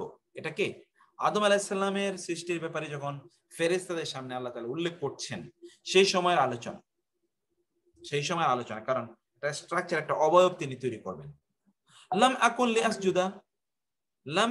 লি আসজুদা, আমি তো সিজদা করব না, লিবাশারিন একজন মানুষকে, খালাকতাহু যাকে আপনি সৃষ্টি করেছেন, মিন সলসলিন আপনার ঠকঠক করে এরকম মাটি থেকে, মিন হামাইম মাসনুন শুকনো মাটি থেকে যা ঠকঠক আওয়াজ করছে, এই রকম কোন মানুষকে তো আমি সিজদা করব না। ওই যে শয়তান বলছে আদম আলাইহিস সালামকে সিজদার ব্যাপারে, সেই প্রেক্ষাপটে এই আলোচনা। ইন্নামা ইউআল্লিমু বাশারুন, ইন্নামা কেবলই, ইউআল্লিমু তাকে শিখিয়েছে, বাশারুন একজন মানুষ। মক্কার মুশরিকরা কাফেররা তারা দাবি করেছিল মুহাম্মদ সাল্লাল্লাহু আলাইহি ওয়াসাল্লামকে একজন মানুষ তাকে শিখিয়েছে, কোন জিন অথবা কোন ফেরেশতা তার কাছে আছেন, এই রক্ত মাংসের গড়া একজন মানুষ তাকে শিখিয়েছে। কুল ইন্নামা, বলুন, ইন্নামা কেবলই, আনা আমি, বাশারুন মিসলুকুম তোমাদের মতো মানুষ, তোমরা রক্ত মাংসের তৈরি ইত্যাদি সব আমার কাছে, তবে ইউহা ওহী করা হয় ইলাইয়া আমার কাছে ওহী আসে, তোমাদের কাছে ওহী কি? আন্নামা ইলাহুকুম ইলাহু ওয়াহিদ, যে তোমাদের ইলাহ একজনই ইলাহ। মূল বক্তব্য হলো আনা বাশারুম মিসলুকুম, আমি তোমাদের মতো মানুষ, এটাই মূল কথা, এটাই বোঝাতে চাচ্ছে এই আয়াতে আল্লাহ তাআলা। কোরআনে কখনো কখনো বনি আদম মানুষকে বোঝানোর জন্য বনি আদম এটি উল্লেখ করা হয়েছে। কখন বনি আদম কখন আসে, এই শব্দটার প্রয়োগটা কখন হয়? ইয়া বনি আদম, হে বনি আদম, লা ইয়াফতিনান্নাকুমুশ শাইতানু, লা ইয়াফতিনান্না, তাসদীদযুক্ত নুন মানে হলো অবশ্যই যেন ফিতনায় না ফেলে, তোমাদেরকে শয়তান যেন তোমাদেরকে ফিতনায় না ফেলে, কামা যেমনি ভাবে আখরাজা বের করে দিয়েছিল সে, আবওয়াইকুম তোমাদের পিতা মাতাকে, মিনাল জান্নাতি জান্নাত থেকে, অর্থাৎ আদম হাওয়া থেকে। তার মানে এই যে এই বনি আদম কখন আসে, কোরআনে আদম আলাইহিস সালামের সৃষ্টির প্রাক্কালে ইবলিসের সাথে ঘটে যাওয়া ঘটনার উল্লেখ এবং মানব জাতির মর্যাদা বোঝাতেই কেবলমাত্র বনি আদম শব্দটির উল্লেখ আছে। অর্থাৎ আদম আলাইহিস সালামকে সৃষ্টির প্রাক্কালে ইবলিসের সাথে যে ঘটে যাওয়া ঘটনা, ওই ঘটে যাওয়া ঘটনা আলোচনা করতে গিয়ে বনি আদম, যেন মানুষ বুঝে যে তোমার বাপের সাথে বনি আদম যেহেতু প্রেক্ষাপট, অতএব আদমের সন্তানরা মানুষ, তোমাদের বাপের সাথে এরকম আচরণ করছিল শয়তান, তবে ওই শয়তানের তোমরা অনুসরণ করো না, এই কথা বোঝানোর জন্য। এবং ওই প্রেক্ষাপটে আদমের সন্তানদের মর্যাদা শয়তান এবং ফেরেশতাদের চেয়ে বেশি, এটা বোঝানোর জন্য তিনি এই বানি আদম শব্দটি তিনি উল্লেখ করছেন। ইয়া বানি আদামা কদ আনজালনা আলাইকুম লিবাসা, এ বানি আদম আমি তোমাদের উপর লেবাস পোশাক নাজিল করেছি, ইউয়ারি সাওআতিকুম যে পোশাক তোমাদের লজ্জাস্থানগুলোকে ঢেকে রাখবে, ওয়ারিশা এবং এটি তোমাদের জন্য প্রোটেকশন হিসেবে আমি নাজিল করেছি। অতএব তোমাদের পিতামাতাকেও আমি এটি দিয়েছিলাম, তারাও কিন্তু ওই যে শয়তানের খপ্পরে পড়ে এগুলো সব হারিয়ে ফেলেছে, তোমাদের জন্য এরকম না হয়। ওয়ালাকাদ কাররামনা বানি আদামা, আর অবশ্যই আমরা বনি আদমকে সম্মানিত করেছি। আমি বলেছিলাম মানব জাতির মর্যাদা বোঝানোর জন্য। ইয়া বানি আদামা, হে বানি আদম, খুযু যিনাতাকুম ইনদা কুল্লি মাসজিদিন, তোমাদের এই সৌন্দর্যের পোশাকগুলো তোমরা সকল সালাতের ক্ষেত্রে তোমরা এগুলোকে গ্রহণ করো। ওই আখাযা রাব্বুকা মিন বানি আদম মিন যুহুরিহিম যুররিয়াতাহুম ওয়া আশহাদাহুম আলা আনফুসিহিম আলাস্তু বিরাব্বিকুম ক্বালু বালা শাহিদনা। ওই যে আদম আলাইহিস সৃষ্টির সময় আল্লাহ তাআলা বনি আদমকে বনি আদম মানুষদেরকে তাদের পিঠ থেকে, তাদের সন্ততিকে তাদের পিঠ থেকে বের করেছেন। ওয়া আশহাদাহুম এবং তিনি সাক্ষী রাখলেন তাদের সকলকে আলা আনফুসিহিম তাদের বিরুদ্ধে, তাদের নিজেদের উপর সাক্ষী রাখলেন। এই কথা বলে আলাস্তু মানে কি, লাস্তু আমি নই, আলাস্তু আমি কি নই, বিরব্বিকুম তোমাদের রব, ক্বালু তারা বলল বালা হ্যাঁ আপনি আমাদের রব, শাহিদনা আমরা সাক্ষ্য দিলাম। এখানে আদম আলাইহিস সালামের সৃষ্টি সেই প্রাককালে যখন ইয়ের সাথে ঘটনা ঘটেছিল সে আলোচনা করতে গিয়ে আল্লাহ তাআলা এখানে বানি আদম শব্দটি তিনি উল্লেখ করে থাকেন। তাহলে আমি আবার বলি, কোরআনে ইনসুন শব্দটি উল্লেখ করা হয় জিনের বিপরীতে। ইনসুন শব্দটি উল্লেখ করা হয় যখন জিন অর্থাৎ মানব জাতি, জিন একটা জাতি, মানুষ একটা জাতি, সেক্ষেত্রে তিনি ইনসান শব্দটি উল্লেখ করেন আল্লাহ তাআলা। কিন্তু ইনসান শব্দটি তিনি তখনই বলেন যখন মানুষের কোনো দায়িত্ব এর আলোচনা আসে, এবং তার যেহেতু সে একজন দায়িত্ববান, তার একটা নেচার, একটা প্রকৃতি আল্লাহ তাআলা তৈরি করেছেন। এই দায়িত্ব পালন করতে গিয়ে তাকে বিভিন্ন ধরনের পার্থিব পরীক্ষা নিরীক্ষার মুখোমুখি হতে হবে। Everything is related to his দায়িত্ব, এবং এই দায়িত্ব তাকে আলটিমেটলি সফলতা বা ব্যর্থতা প্রদান করবে। এই জন্য ইনসান শব্দটি উল্লেখ করা হচ্ছে। নাস বা উনাস ইনসানের বহুবচন। নাস মানে গোটা মানব জাতি, আর উনাস হলো মানব জাতির মধ্যে একটা নির্ধারিত অংশ। আল বাশার মানে হলো মানুষের সৃষ্টি এর উপাদানগুলো আলোচনা করতে, কোন উপাদান থেকে তাকে সৃষ্টি করা হয়েছে, যেমন মাটি অথবা পানি অথবা ধরুন ইত্তকার, এইরকম একজন রক্ত মাংসে গড়া একটা মানুষকে বোঝানোর জন্য বাশার শব্দের উল্লেখ আছে। আর বানি আদম তো যখন আদম আলাইহিস সালামের সৃষ্টির সময়ের ইবলিসের সাথে ঘটনা, এটা বুঝাতে গিয়ে আল্লাহ তাআলা এই শব্দের উল্লেখ করেছে বানি আদম। এখন ওয়েলকাম টু ইউ অল, আপনারা কতটুকু বুঝতে পেরেছেন বলেন? আলহামদুলিল্লাহ। আসসালামু আলাইকুম স্যার। আলহামদুলিল্লাহ স্যার, বুঝতে পেরেছি। আলহামদুলিল্লাহ, ভালো লাগছে স্যার। আলহামদুলিল্লাহ, অনেক ভালো লাগছে। ওকে, কোন কোশ্চেন আছে কিনা? ইনশাআল্লাহ তাহলে আমরা সেই কোশ্চেনে যাই। আসসালামু আলাইকুম। আজকের ক্লাসটা কি বালাগা ফাসা মনে হইছে স্যার? হ্যাঁ স্যার। তাই নাকি? বলেন কিছু। আসসালামু আলাইকুম ওয়া রাহমাতুল্লাহি ওয়া বারাকাতুহু। রিপিট করিয়েন প্লিজ। জি, রিপিট করিয়েন প্লিজ। বুঝিনি আপা, বুঝতে পারছি না। আর একটু রিপিট করিয়েন। আচ্ছা, আরেকটু রিপিট করতেন। ওকে, আরেকটু রিপিট করুন। আসলে ব্যাপারটা হচ্ছে কি স্যার, আপনি যে বলেন স্যার আপনারা কতটুকু বুঝছেন, এই প্রশ্নটা স্যার একটু চেঞ্জ করতে। ওয়ান টাইম একবার আপনি পড়লেন, আমি এটা শুনে গেলাম। হ্যাঁ, এটা তোর আমি যখন বারবার পড়বো তখন এটা আমার মেমোরিতে আসবে। আর তো যা বলছেন তা তো মানে বুঝেই যাওয়া হচ্ছে, কিন্তু এটাকে বারবার পড়ে একটা ইয়াতে চলে আসতে হবে। একটু পড়তে হবে, আর একটু সময় লাগবে। এক্স্যাক্টলি, শুধু উস্তাদ বললো আমি শুনে গেলাম, আমি সব বুঝে গেলাম, এটা হচ্ছে ভ্রান্ত ধারণা। আমি মনে করি যে এটা বারবার পড়তে হবে, অভ্যাসে নিয়ে আসতে হবে, গ্রুপ স্টাডি করতে হবে, তারপরে কি একটা অবস্থানে চলে যাবে মানুষ। এক্স্যাক্টলি।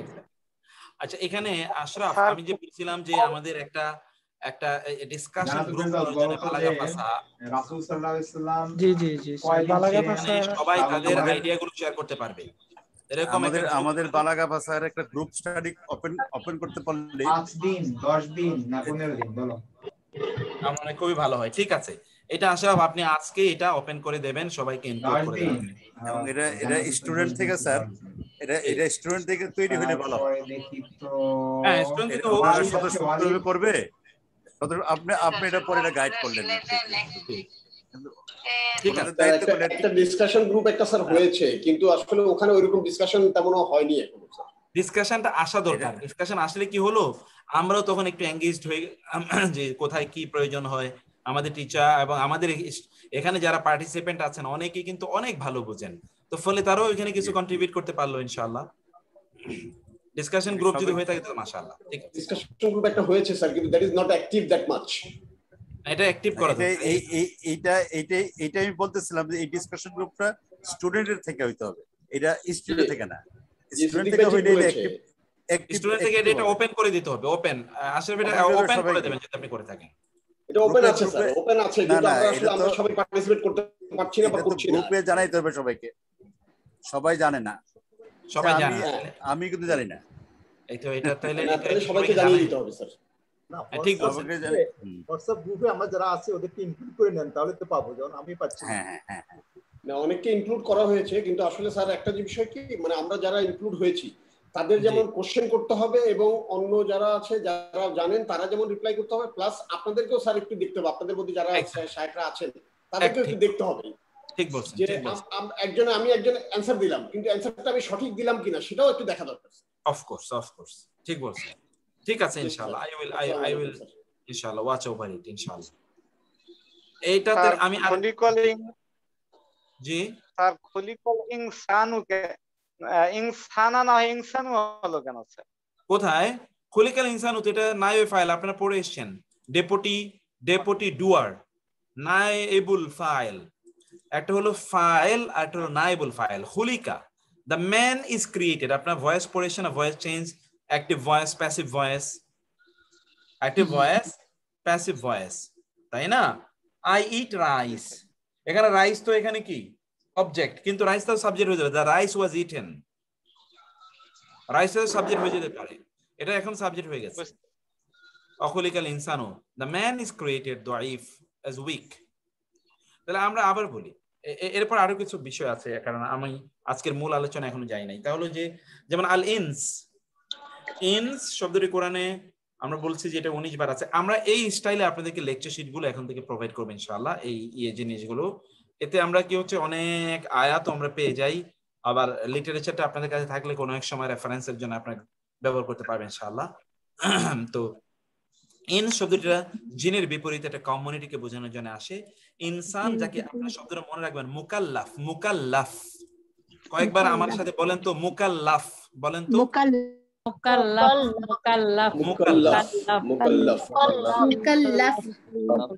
আমি দেখাই আমি শব্দটা আপনাদের দেখাই। এই যে এটা দেখেন, এই যে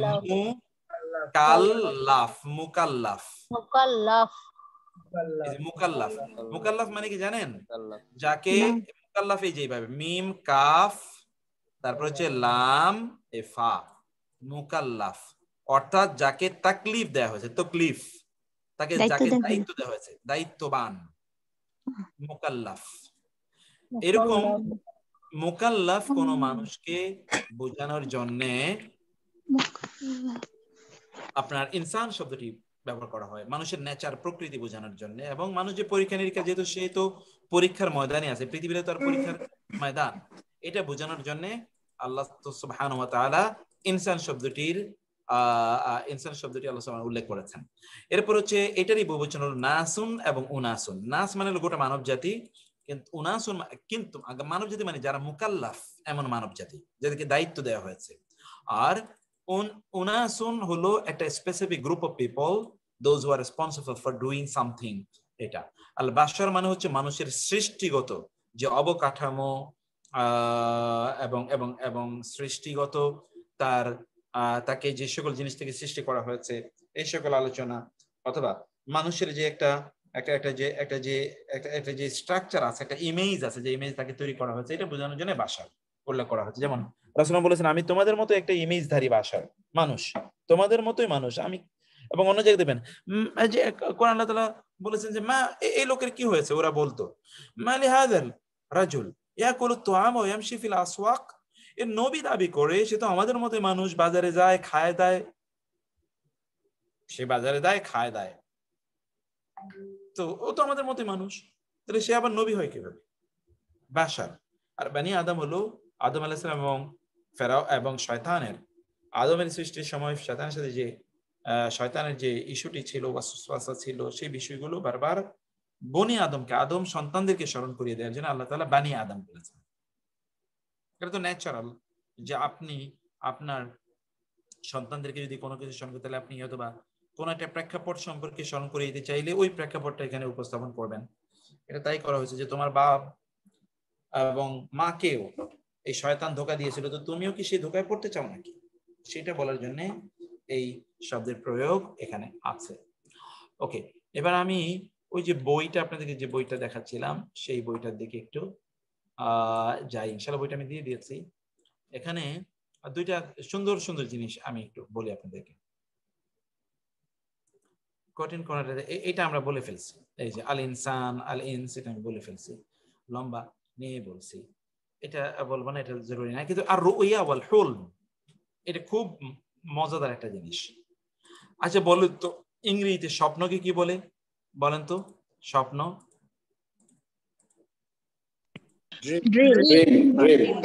আচ্ছা বলেন তো, এটা হলো মিথ্যা স্বপ্ন আর এটা হলো সত্য স্বপ্ন, এটাকে ইংরেজিতে কি বলে? False dream, true dream.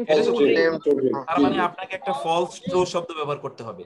কোরআনে এরকম কোনো প্রয়োজন নেই, কোরআনে এরকম কোনো প্রয়োজন নেই। কোরআনে হলো আর রুইয়া ওয়াল হুলম, আর রুইয়া ওয়াল হুলম। আর রুইয়া কোরআনে দেখুন ক্বালা তাআলা, আল্লাহ বলেছেন ইয়া আইয়ুহাল মালাউ, ইয়া আইয়ুহাল মালাউ, এটা ইউসুফ আলাইহিস সালামের ঘটনা। হে নেতৃবৃন্দ, আফতুনি, আমাকে ফতোয়া দাও, আমাকে বর্ণনা দাও, ফি রুইয়া, ইয়া ইয়া মানে আমার, আমার স্বপ্ন সম্পর্কে। ইন কুনতুম, যদি তোমরা হও, লিরুইয়া স্বপ্নের ব্যাপারে, তা'বুরুন, তোমরা তাবির করতে পারো, স্বপ্নে যদি তোমরা তাবির করো তাহলে তোমরা আমাকে বলো, তাহলে তোমরা আমাকে বলো। আরেকটা বিষয় আপনাদেরকে বলে রাখি, এখানে আমি বলবো, এই জন্যই আমি আপনাদেরকে লিঙ্গুইস্টিক মিরাকেলের দিকে একটু নিয়ে যাচ্ছি, যে লিঙ্গুইস্টিক মিরাকেলটা কোরআনের শব্দ চয়নটা একটু দেখুন। এখানে সে বলল, মানে ওই যে কে বলছে এটা, এটা হচ্ছে মালিক ও মিসর, মিসরের সম্রাট, মিসরের সম্রাট। সে স্বপ্নে দেখেছে, কি স্বপ্নে দেখেছে কে বলতে পারেন, বলেন তো? মিসরের সম্রাট কি স্বপ্নে দেখছিল?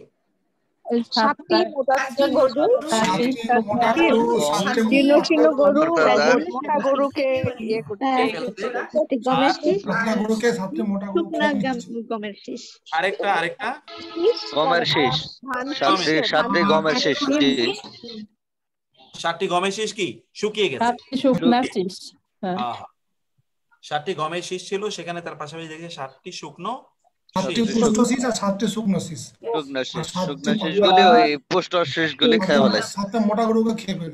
খেয়ে ফেলেছে, এটা দেখেছে। ওকে, সেই ঘটনা, এটার ব্যাপারে সে কাদের কাছে চাচ্ছে দেখুন, যারা হচ্ছে গণক, আল কাহানা, যারা গণক অর্থাৎ যারা এক্স্যাক্টলি স্বপ্নের ব্যাখ্যা করে, তাদেরকে বলছে যে তা'বুরুন, তাবির, স্বপ্নের তাবির, তা'বুরুন। সে বলছে যে তোমরা যদি লিরুইয়া তা'বুরুন, তোমরা যদি স্বপ্নের ব্যাখ্যা জানো তাহলে আমাকে বলো। তারা বললো আদগাসু আহলামিন, দেখেন শব্দটা কি, আহলাম, আমারও হচ্ছে আহলাম, আহলাম। ওকে, এই ব্যাকগ্রাউন্ড ভয়েস করবেন আপনারা, কে কেউ যেন কথা বলতেছে পারিবারিক, আচ্ছা আমি ইয়ে করে দিলাম। ক্বালু, তারা বললো আদগাসু আহলামিন, এগুলো কি আপনার হচ্ছে বাজে স্বপ্ন। আহলাম স্বপ্ন, কেমন স্বপ্ন? আদগাস, আদগাস এগুলো হচ্ছে এমনি আরে আবি যাবে আজে বাজে স্বপ্ন এটা। ওয়ামা নাহনু, আর আমরা নই, বিতাউইলিল আহলামি বিআলিমিন, আমরা কিন্তু স্বপ্নের ব্যাখ্যা আমরা জানি না, স্বপ্নের ব্যাখ্যার ব্যাপারে আমাদের কোনো জ্ঞান নেই। দেখেন ইন্টারেস্টিংলি এখানে কিন্তু স্বপ্নের এই যে হোলম যেটা বাজে স্বপ্ন, সে বাজে স্বপ্নের ব্যাপারে সে কিন্তু তাদের কাছে তাবির জানতে চেয়েছে। তাবির এবং তাওবিল দুটো শব্দ, এই শব্দটি কোরআনের প্রয়োগ। এখানে আপনি দেখবেন একটা হলো তাওবিল, আর একটা হলো তাবির। এই তাবির যেটা, এটা ডিভাইনলি ইন্সপায়ার্ড। আর সরি যেটা তাওয়িল, যে তাওয়িল যেটি এটা ডিভাইনলি ইন্সপায়ার্ড। আর তাবির যেটি, এটি হলো হিউম্যান ইন্টারপ্রিটেশন। বুঝতে পেরেছেন কিনা আপনারা? খেয়াল করবেন, আমি আপনাকে সূরা ইউসুফে নিয়ে যাই, তাহলে আপনারা এই জিনিসটা বুঝতে পারবেন। সূরা ইউসুফ, ওয়্যার ইজ সূরা ইউসুফ? সূরা ইউসুফ,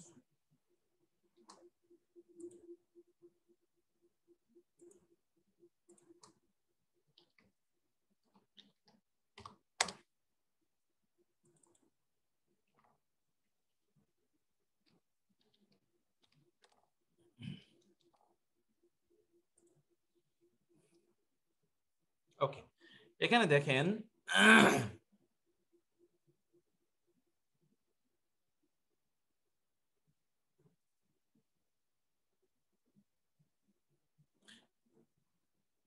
দেখুন এখানে তারা বলেছে কি, সেখানে তাদের কাছে কি চাইছে, সেখানে তাদের কাছে তাবির চেয়েছে। আর ইউসুফ আলাইহিস সালাম কি বললেন? আনা উনাব্বিউকুম বিতাআউইলিহি, আমি তোমাদেরকে স্বপ্নের তাবিল বলবো। তাআউইল, নট তাবির, নট তাবির। ইউসুফ আলাইহিস সালাম যখনই বলেছেন তখনই কিন্তু বারবার তিনি তাউইল শব্দ উল্লেখ করেছেন। ইউসুফ আলাইহিস সালাম একবারও তিনি তাবির শব্দের উল্লেখ করেননি। তাবির, কারণ কি? কারণ হলো তাবির এটি হিউম্যান যেখানে দেখেন যতগুলো জায়গা, এই যেখানে যতগুলো শব্দ আপনি দেখবেন ইউসুফ আলাইহিস সালামের সম্পর্কে, আপনি দেখতে পাচ্ছেন নিশ্চয়ই। এখানে দেখেন, এই যে ওয়াকাযালিকা ইয়াস্তাবিকা ওয়ালাম মিন তা'উবিলিল, ওয়াকাযালিকা এভাবেই ইয়াজতাবিকা রাব্বুকা, তোমার রব তোমাকে, ইয়াস্তাবিকা নির্বাচন করেছেন, তোমার রব তোমাকে, ওয়া ইউআল্লিমুকা এবং তোমাকে শিখিয়েছেন, মিন তা'উবিলিল আহাদিস স্বপ্নের ব্যাখ্যা তোমাকে শিখিয়েছেন। ওকে, আবার এখানে দেখেন ওয়ালি নুআল্লিমাহু, যেন আমি তাকে শেখাতে পারি, মিন তা'উবিলিল আহাদিস স্বপ্নের ব্যাখ্যা। আবার দেখেন যে এখানে ওই যে তার সাথে দুইজন ছিল কারাগারে, ইল্লা নাব্বাতুকুমা বিতাউবিলিহি, আমি স্বপ্নের ব্যাখ্যা তোমাদেরকে বলবো। ক্বালু আদগাসু আহলামিন ওয়া মা নাহনু বিতাউবিলিল আহলামি, তারা কিন্তু তাবির করতে পারবে এটা তারা অস্বীকার করেনি, তারা বলেছে তাউবিল তারা করতে পারবে না। ওরা বলেছে যে আমরা এই স্বপ্নের তাউবিল আমরা করতে পারবো না। এই স্বপ্নে কি তাউবিল আমরা করতে পারবো না, তাবির আমরা করতে পারবো, একটা বানায়া সুরিয়া কিছু একটা বলতে পারবো। কিন্তু মনে রাখতে হবে যে সম্রাটের স্বপ্ন আর সাধারণ মানুষের স্বপ্ন একরকম না। এটা আপনাদেরকেও বলে রাখি, সকল মানুষের স্বপ্ন এর অর্থ একরকম নয়। হতে পারে আমি একটা স্বপ্নে দেখেছি, এই স্বপ্নের ব্যাখ্যা আমার জন্য একরকম, ওই একই স্বপ্ন আপনি দেখেছেন ওর ব্যাখ্যা কিন্তু আপনার জন্য ভিন্ন রকম। কারণ you hold a different position than me, you hold a more important, more influential, more responsible position than me, and this is why আপনি এটা ব্যাখ্যা, আপনার জন্য এটা ব্যাখ্যা ভিন্ন হবে। এই জন্য স্বপ্নের ব্যাখ্যাটাকে তাবির আমরা বলি, তাবির করা। তাউবিল যখন হয় then it comes from Allah, আর যখন এটি আপনি বলবেন তাবির, then it is your interpretation on the basis of different context and that আপনি নিজে সেটা বললেন। ইউসুফ আলাইহিস সালাম দেখেন একবারও বলেননি যে আমি তাবির করছি, সর্বশেষ তিনি কি বলেন? ক্বালা হাযা ফিরাকু বাইনি ওয়া বাইনিক সাউনাব্বিউকা বিতাউবিলি মা লাম তাসনা, এটা না, এই যে এখানে রব্বি ক্বাদ আতাইতানি মিনাল মুলক, হে আল্লাহ তুমি আমাকে রাজত্ব দিয়েছো, ওয়া আল্লামতানি মিন তাউবিলিল আহাদিস, এবং স্বপ্ন বা ঘটনাগুলোর ব্যাখ্যা করার সামর্থ্য তুমি আমাকে দিয়েছো। তাউবিল বারবার দেখেন আল্লাহর প্রতি তিনি নিবেদিত করছেন, বারবার তিনি আল্লাহর প্রতি নিবেদিত করছেন, তার এই যে তাবিল করার এই ক্ষমতাটাকে তিনি আল্লাহ সুবহানাহু প্রতি নিবেদিত করেছেন। ফলে এই জায়গাতে যে আপনি এই যে দেখছেন যে এখানে তাবিল, এটা আমি হয়তোবা অন্য কোনো আলোচনায় পরবর্তীতে আবার আসবে, সেই জায়গাটা আপনারা এটা খেয়াল করবেন। তাহলে তা'বুরুন, ওরা বলে যে না আমরা তাবিল জানি না, তারা কিন্তু বলে না তারা তাবির জানে না, কথা তারা বলে না, বলছে আমরা তাবিল আমরা জানি না। এটা আমাদের আলোচনার বিষয় না, আলোচনার বিষয় হলো আল হুলমু আর রুইয়া, দুটো শব্দ 5 বার পড়েন এই দুইটা শব্দ, আর রুইয়া আল হুলমু, আর রুইয়া আল হুলমু 5 বার পড়তে থাকেন।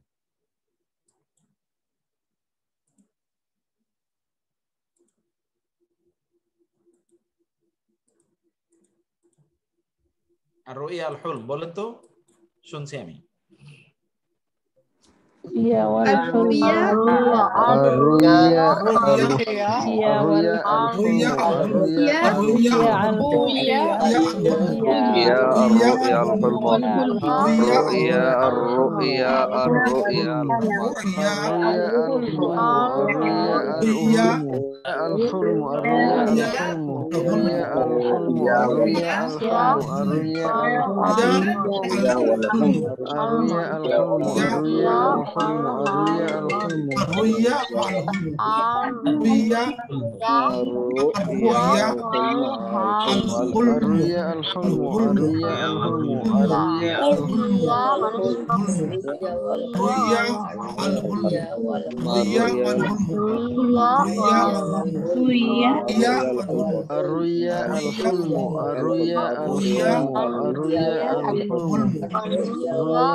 ওকে, তাহলে আর রুইয়া মানে হলো স্বপ্ন, সত্য স্বপ্ন। আল হুলম মানে হলো মিথ্যা স্বপ্ন। এটাকে কোরআন করেছে। আর স্বপ্নের ব্যাখ্যাকে বলা হয় যেটা divine inspired, that is called তাউইল, আর যেটা human interpretation, that is called তাবির। ওকে, এবার আমরা আসি ইস্তামাল আল কোরআন, কোরআন ব্যবহার করেছে আল আহলাম। আহলাম হুলমুন এর বহুবচন সালাসা মাররাতিন, 3 বার। ইয়াশহাদু সিয়াকাহা, সিয়াকুহা, এই আয়াতগুলোর প্রেক্ষাপট সাক্ষী দেয় বিআন্নাহা, যে এগুলো আল আদগাসুল মুহাউইশা ওয়াল হাওয়াজিসিল মুখতালিফা, যে এগুলো হচ্ছে আসলে মানুষের অন্তরে যে ধারণাগুলো তৈরি হয়েছে, ইন্সপিরেশন তৈরি হয়েছে, বিভিন্ন ধরেন ওই যে কোন জিনিস নিয়ে চিন্তা চেতনা করেছে, এগুলো। ওয়াতাতি ফিল মাওয়াদিব আস-সালাসা বিসিগাতিল জাম, সবগুলো জায়গায় এটা বহুবচন আকারে আছে। কারণ আপনি এক রাতে 20টা স্বপ্ন দেখছেন, এখন একটা স্বপ্ন, তখন একটা স্বপ্ন, তখন একটা স্বপ্ন, তখন একটা স্বপ্ন, কি যে দেখছেন সকালবেলা, আর আপনার ঘুম থেকে ওঠার পরে আপনার অধিকাংশ মনে নেই, আপনি অধিকাংশ ভুলে গেছেন কি। এগুলো কোনোটাই সত্য স্বপ্ন নয়। দালালাতান আলাল খালাতি ওয়াত তাহাউশি লা ইয়াতামাজ্জু ফিহা হুলমুন মিন আখার, এটা বুঝায় দালালা, এটা বুঝায় যে আলাল খালাত, যেখানে কি মিশ্রিত হয়ে গেছে, ওয়াত তাহাউশ, এখানে আপনার পেরেশানি ইত্যাদি ইত্যাদি দিনভর যা করেছেন এগুলো, লা ইয়াতামাইয়াজু ফিহি হুলমুন মিন আখার, একটা স্বপ্নকে আরেকটা স্বপ্ন থেকে আপনি আলাদা করতে পারছেন না। যেমন কোরআন আছে বাল আদগাসু বাল ক্বালু, বরং তারা বলেছে আদগাসু আলামারে, এগুলো হাবিজাবি স্বপ্ন। বাল ইফতারাহু, বাল ইফতারাহু, বরং সে নিজে এটাকে তৈরি করেছে। বাল হুয়া শায়ের, বরং সে কবি। ফালিয়াতিনা বিআয়াতিন কামা উরসিল আউয়ালুন, এটা নবী রাসূলদের ব্যাপারে তারা এরকম মিথ্যা অভিযোগ করেছে যে স্বপ্নে দেখছে, স্বপ্নে দেখে কি যেন বলতেছে আমি স্বপ্নে পাইছি, অথবা সে নিজে এটা বানাইছে, অথবা সে নিজে একজন কবি, জন্য সে কবিতা রচনা করেছে কোরআন। ফালিয়াতিনা বিআয়াতিন কামা উরসিল আউয়ালুন, পূর্ববর্তী নবীদের যেরকম মুজিজা ছিল সেরকম একটা মুজিজা আমাদেরকে দেখাক। ওকে, আর আম্মার রুইয়া, কিন্তু স্বপ্ন, ফাজাআত ফিল কুরআনি 7 মাররাতিন, 7 বার এই রুইয়া শব্দটি কোরআনে এসেছে। এবং ইন্টারেস্টিংলি দেখেন, রুইয়া কিন্তু রাআ থেকে, রাআ মানে যেন আপনি দেখতেছেন ঘটনাটা ঘটতেছে, যেমন আপনি দেখছেন ঘটনাটা ঘটছে, এটা সত্য, মানে it will never become false. এটা কোরআনে ফাকাত জাত ফিল কোরআনে 7 মাররাতিন, এটা কোরআনে 7 টাইমস এসেছে, কুল্লুহা ফির রুইয়া সাদিকা, সবগুলো আর রুইয়া সাদিকা, সত্য স্বপ্ন। ওয়া হুয়া লা ইস্তামাউ ইল্লা বিসিগাতিল মুফরাদ, এবং সব জায়গায় এটা সিগাতুল মুফরাদ, এক বচন আকারে ব্যবহৃত হয়েছে।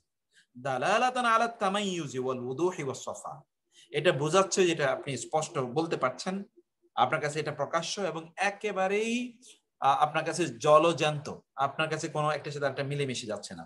এক রাতে আপনি 20টা স্বপ্ন দেখছেন, কোনটা কি দেখছেন কিছুই, একটার সাথে আরেকটা, বাচ্চারা যেরকম ঘুম থেকে জেগে উঠে সে স্বপ্ন ব্যাখ্যা করে, কোন দিকে তাকে লাইটের দিকে তাকে বলে আমি লাইট দেখছিলাম, তারপরে আপনার খাটের দিকে তাকে বলে যে আমি খাটে শুয়েছিলাম তখন আমি লাইট দেখলাম, এরপরে আপনার অথবা কার্টেন পর্দার দিকে তাকে বলবে দেখলাম আমি দেখছিলাম আমি পর্দাগুলো দুলতেছিল, ও প্রত্যেকটা জিনিসের দিকে তাকিয়ে থাকে, অনেক কিছু দেখছে, তো এটা একটা মিশিয়ে টিশিয়ে একটা কিছু গল্প বানানোর চেষ্টা করছে।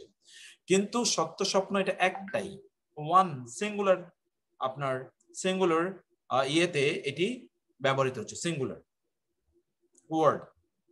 যেমন ধরো ইয়া বুনাইয়া, ইয়া বুনাইয়া, ঈসা আলাইহিস সালামের ঘটনা, হে আমার সন্তান,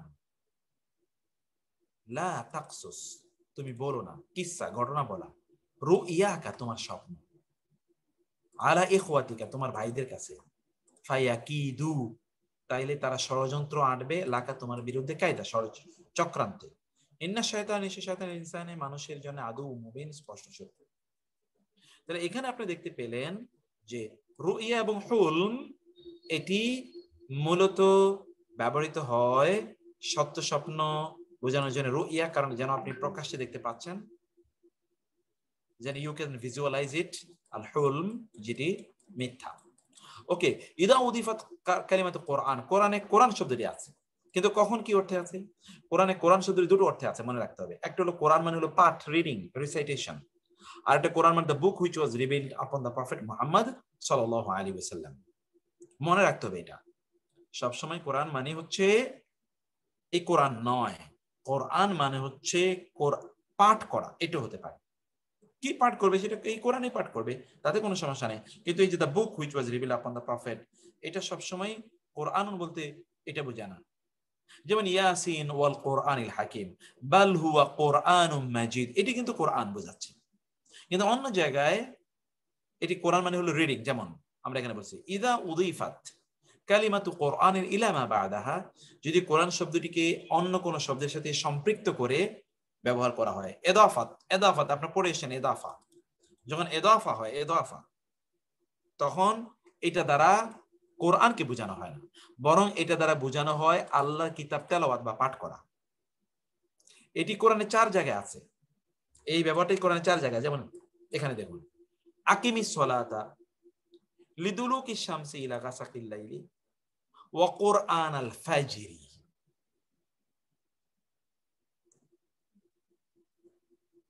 কোরআন আল ফাজরি, ফজরের কোরআন তেলাওয়াত। দেখেন তো কোরআন ফাজরের মুদাফ মুদাফ ইলাই, এবং এই জন্য ফজরের কোরআন না, ফজরের সময় কোরআন তেলাওয়াত। ইন্না কোরআন আল ফাজরি, নিশ্চয়ই ফজরের সময় কোরআন তেলাওয়াত, কানা মাসুদা, তা প্রত্যক্ষ করা হয়।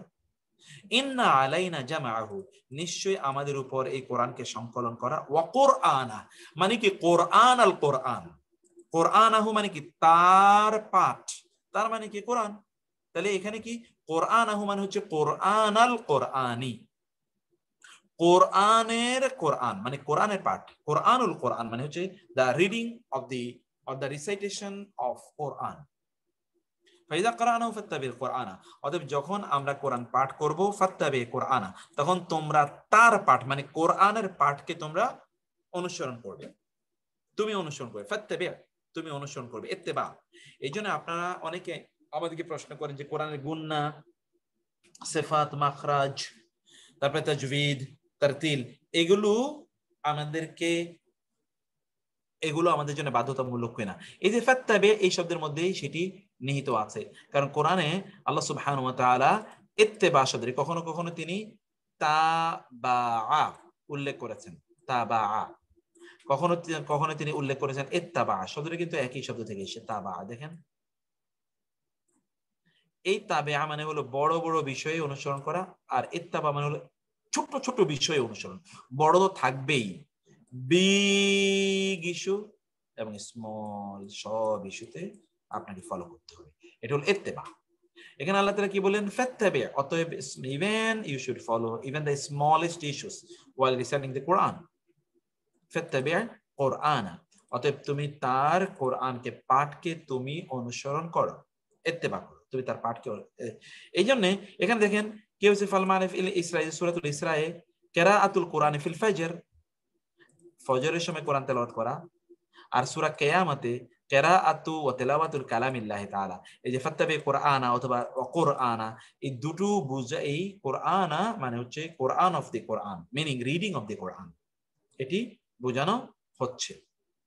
এই এতটুকু বলে আমি এরপর আজকে আর এই শাব্দিক বিশ্লেষণে এই জায়গায় আপনাদেরকে আমি নিতে চাই না। আমার অন্য আরেকটা আলোচনা রয়ে গেছে, আমি সেই আলোচনা এখন আপনাদেরকে একটু নিয়ে যাব ইনশাআল্লাহ। আপনাকে কিছুক্ষণ রেস্ট নিয়ে নেবেন নাকি? কারণ কথা তো শুনতেছেন, একটু রেস্ট নিয়ে নেবেন, মাইকটা অন করে দিবেন। জি না উস্তাদ। আসসালামু আলাইকুম, আমি একটা কথা বলতে চাচ্ছি এখানে। জি আপা। জি জি, এই যে আপনি যে বলছেন এখানে রাজারা বাদশারা বা নবীরা স্বপ্ন দেখে ওটা সত্যি হয় শুধু তাদের ক্ষেত্রে, কিন্তু ওই যে ইউসুফের দুই জেল সাথীরা যে ছিল তাদের দুইটা স্বপ্ন তো সত্যি ছিল। তারা তো 100% সত্য হয়েছে আপা, 100%। কি তাহলে হয়েছিল? অন্যদের ক্ষেত্রেও তো তাহলে হচ্ছে তাহলে। না না, আমি বলছি যে অন্যদের স্বপ্ন নবীদের স্বপ্নই সত্য হয় সে কথা আমি বলিনি। আমি বলছি সত্য স্বপ্ন বলার ক্ষেত্রে স্বপ্ন সত্য স্বপ্ন বলার জন্য রুইয়া শব্দটি উল্লেখ হয়। যেমন আমরা ওই সূরা ইউসুফে যাই, দেখেন তো ওদের স্বপ্নটা এর আলোচনা করতে গিয়ে আল্লাহ তাআলা রুইয়া শব্দ উল্লেখ করেছেন। ওদের স্বপ্ন আলোচনা করতে গিয়ে আল্লাহ তাআলা কি রুইয়া উল্লেখ করেছেন, রুইয়া। ওইখানে কিন্তু আহলাম উল্লেখ করা হয় নাই। আমি সূরা ইউসুফে যাই, দেখেন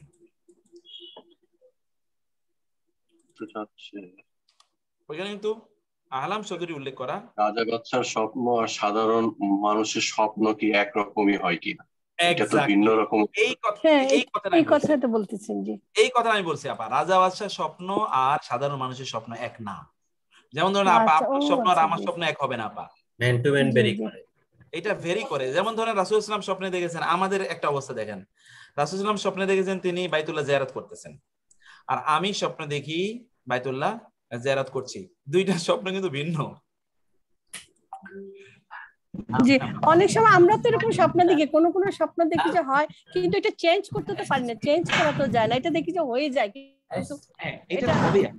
স্বপ্নের ব্যাপারে হাদিসে এসে কিয়ামতের আগে মানুষের বিশেষ করে মুসলমানদের স্বপ্ন এরকম হবে যে সে রাতে স্বপ্ন দেখে সকালবেলা উঠে দেখবে ওইটাই হয়ে গেছে। জি, এরকম হয়। আর অনেক স্বপ্ন ভুলে যায়, আপনি যেটা বলছেন ঠিক, অনেকগুলো স্বপ্ন দেখছি কিন্তু পরে এটা একসাথে করতেই পারি না। কিন্তু কোনো কোনো স্বপ্ন এমন হয় এটা দেখি মানে এটা আমার লাইফে হয়ে যাচ্ছে, মানে এটা সিলেক্ট হয়ে গেছে, এটা হবে এরকম হয়। তখন চিন্তা করি কি এটা চেঞ্জ করার কি আছে। না ঠিক বলছেন। এই যে এখানে দেখেন আপা, এই যে আমরা যেই দুটো স্বপ্নের ব্যাপারে বলেছি, এখানে দেখেন এই যে সরি আমি কি সূরাটা দেখাইতে পারছি?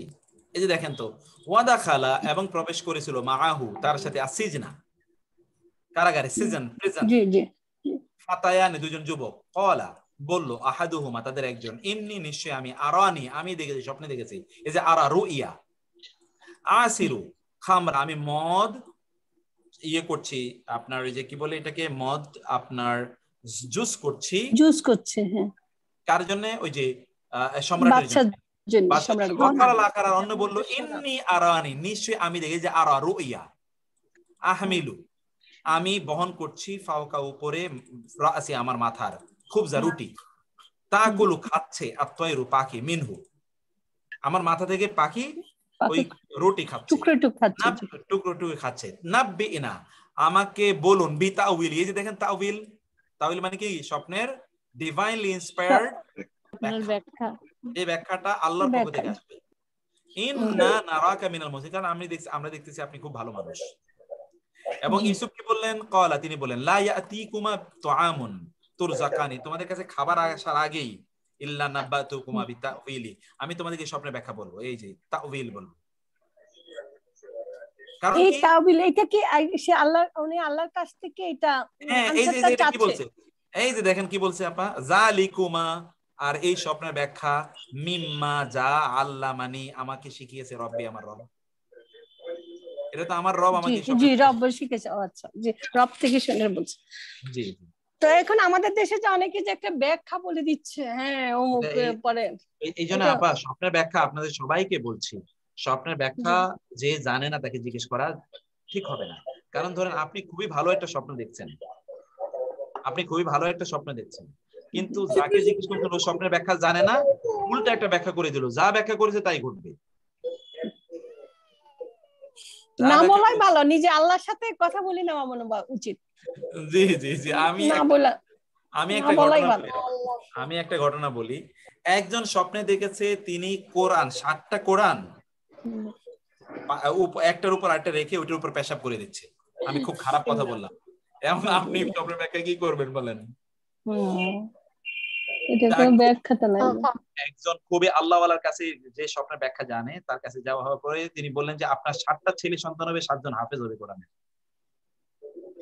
এবং সত্যি তাই হয়েছে পরবর্তীতে। আরেকজনে সত্যি ঘটে গেছে। এখন ধরেন আমি হলে কি বলতাম, সর্বনাশ আপনি কি করছেন। আমি একটা ঘটনা বলি আপা, আমার আমার আমার ওয়াইফ দেখলো আমার শাশুড়ির ব্যাপারে যে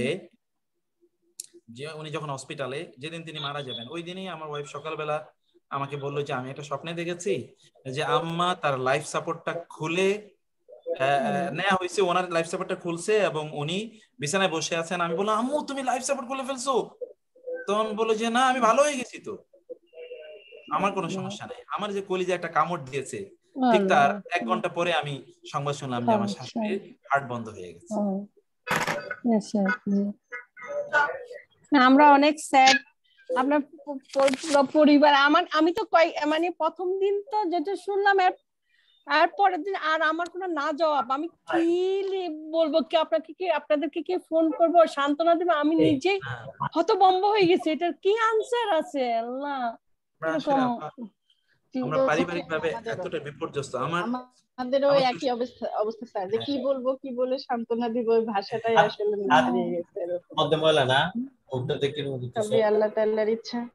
জি আপা, আমার হচ্ছে আমার পার্সোনালি আমার শ্বশুর শাশুড়ির সাথে, আমার বাবা তো মারা গেছে যখন আমার বয়স 4 বছর। তো এই জন্য আমার মা আছেন আলহামদুলিল্লাহ, শ্বশুর শাশুড়ির সাথে আমার রিলেশনটা ছিল খুব গভীর। উই কুডন্ট বিয়ার এনিথিং আসলে। আর ওই পরিবারের আমার ওয়াইফ তো বড় সন্তান, তারপরে হলো ওদের একটা ছোট ভাই আছে, এরপরে একটা বোন আছে ওদের, এরপরে একটা ভাই, ওরা 3 ভাই বোন।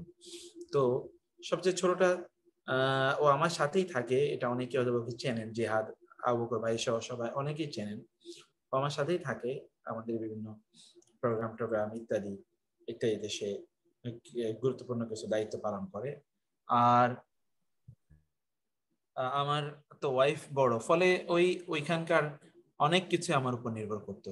আমি হয়তো কি সিদ্ধান্ত দিচ্ছি, কি করছি না করছি। আমার শাশুড়িকে যখন আমি নিয়ে যাই হসপিটালে, আমার জীবনে এমন অভিজ্ঞতা কখনো ছিল না। মানে রাস্তায় ঘুরতেছি যে তাকে হসপিটালে ভর্তি করবো, একটা হসপিটালে নিয়ে গেছি, ওরা বললো সিট আছে, সেখানে নিয়ে গিয়েছি।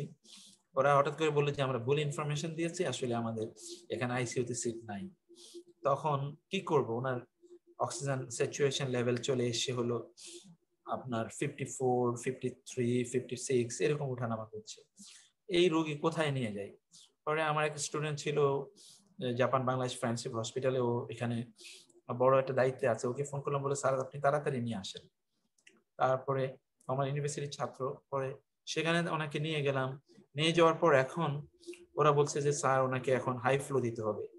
এখন হাই ফ্লো মানে হলো ওনাকে আমরা তো ওই হসপিটালে দেখতে চাই না, আরো ভালো কোনো উন্নত হসপিটালে নিয়ে যেতে চাই। হাই ফ্লোতে দেবো কি দেবো না, এটা একটা ডাইলেমা ছিল আমাদের, যে আমরা এখন কি করব। বললাম আমরা প্রায় 2-2.5 ঘন্টা 3 ঘন্টা আনডিসাইডেড, সিদ্ধান্ত আমি নিতে হবে কি করবো, অন্যরা আমার দিকে তাকিয়ে আছে। পরে বললাম আইসিইউতে ঢুকে আগে তোমরা ট্রিটমেন্ট দেওয়া শুরু করো, পরে ভর্তি কিভাবে করবো কি করবো এটা পরে করবো। তো ওরা ওদের চেয়ারম্যান এমডি এর সাথে কথাবার্তা বলে তারা একটা আইসিইউর একটা বেড, ওদের একটা স্পেশাল বেড যেটা চেয়ারম্যান এমডি এর জন্য থাকে, সেই বেডটা ওরা ফাঁকা করে আমার শাশুড়িকে ওখানে ঢুকালো।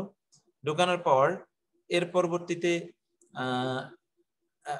সেখানে ট্রিটমেন্ট দিচ্ছি, কিন্তু বারবার ওদেরকে ফোন আসে স্যারকে ভর্তি না করে তো আমরা প্রপার ট্রিটমেন্টে যেতে পারছি না, আমরা আবার অন্য জায়গায় শিফট করার জন্য চিন্তা করছি ইত্যাদি। হঠাৎ করে এখন অন্য জায়গায় ম্যানেজ হয়ে গেছে, সেখানে নেবো নাকি এখানে। এর মধ্যে ওরা বললো স্যার এখনই ওনাকে হাই ফ্লো দিতে হবে, অন্যথায় বাঁচানো যাবে না। আচ্ছা ঠিক আছে হাই ফ্লো দাও। কিছুক্ষণ পরে ওরা এসে বলছে স্যার ওনাকে লাইফ সাপোর্টে নিতে হবে। এখন চিন্তা করবো এখান থেকে বের করবো নাকি সেখানে রাখবো, এটা অন্যরকম। মানে এমন সিচুয়েশন আমি আমার জীবনে কখনো পড়িনি। এখানে ওনাকে লাইফ সাপোর্ট নিয়ে গেছে, হঠাৎ করে বাসা থেকে সংবাদ এসছে আমার শ্বশুরের বাসা থেকে যে আমার শ্বশুরের এই স্যাচুরেশন লেভেল খুব সিগনিফিকেন্টলি ড্রপ করছে।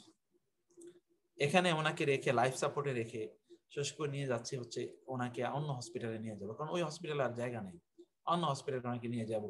বারডেমে আমাদের ডিপার্টমেন্টের যে আপনার কার্ডিওলজি ডিপার্টমেন্টের চেয়ারম্যান আমাদের খুব ঘনিষ্ঠ, ওনাকে বললাম অন্য ইয়ের মাধ্যমে, তো উনি বললো যে ঠিক আছে, ওনাকে করোনা ইউনিটে নিয়ে আসেন আমার শ্বশুরকে। পরে ওনাকে করোনা ইউনিটে নিয়ে গেলাম। শাশুড়ি এখানে ওই হসপিটালে শ্বশুরকে সামনে দাঁড়া করে রাইখা, গাড়িতে রাইখা শাশুড়িকে আবার শাশুড়ির ব্যাপারে সংবাদ নিয়ে আসি ডাক্তারদের কাছে যে ওনার অবস্থা কি। এখান থেকে নিয়ে গেছে ওনাকে বারডেমে, নিয়ে ওনাকে ভর্তি করালাম। ওনাকে প্রথমে কেবিনে দিল। রাতে সিস্টাররা এসে, নার্সরা এসে বলছে, ডক্টর এসে বলছে ওনাকে আপনার হাই ফ্লোতে বা লাইফ সাপোর্টে নেওয়া হতে পারে, অতএব ওনাকে এখন কেবিনে রাখা যাবে না, ওনাকে নিয়ে যেতে হবে আইসিইউতে। ওনাকে নিচ্ছে আইসিইউতে। এক হসপিটালে একজন, আরেকজন বারডেম, একজন জিগাতর আরেকজন বারডেম। চিন্তা করেন, দৌড়াচ্ছি, কোন দিকে দৌড়াবো, এইদিকে দৌড়াবো না ওইদিকে যাবো, ওইদিকে দৌড়াবো না ওইদিকে যাবো। পরে এখানে দুইজনই দুই জায়গায়, একজন আইসিইউতে আরেকজন লাইফ সাপোর্টে। এখন আমার শাশুড়িকে এখান থেকে নিয়ে যাব হলো ইয়েতে, বারডেমে নিয়ে যাব। এখন সিদ্ধান্ত নিয়েছি যে বারডেমে নিতে পারলে মনে হয় একটু হোপ আছে, কারণ এখানে কোনো আশা রাখতে পারছিলাম না যে কি হবে। পরে এই লাইফ সাপোর্টের রোগী কিভাবে নেই, এখানে কেউ এই রিস্কে, ডক্টররা ভয় দেখাচ্ছে যে না এটা করতে পারবেন না, আপনাদের রিস্ক নিতে হবে। বিভিন্ন জায়গায় বিভিন্ন কাহিনী, বিভিন্ন আবার বাস্তবতাও আছে। এই সিদ্ধান্ত কে নেবে? প্রতিমধ্যে বলতেছে, প্রতিমধ্যে কিছু হলে দায়িত্ব কে নেবে?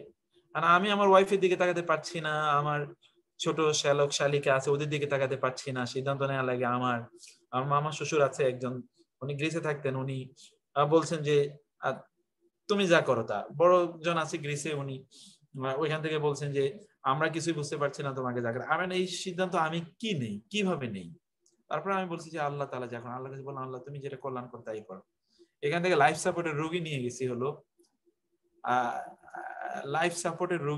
হলো এখান থেকে বারডেমে। এবং সেখানে সেই সময় যে কি গিয়েছে আমার, আমি জায়নামাজে বসাচ্ছিলাম যে আল্লাহ এমন কিছু যেন না হয় যেটা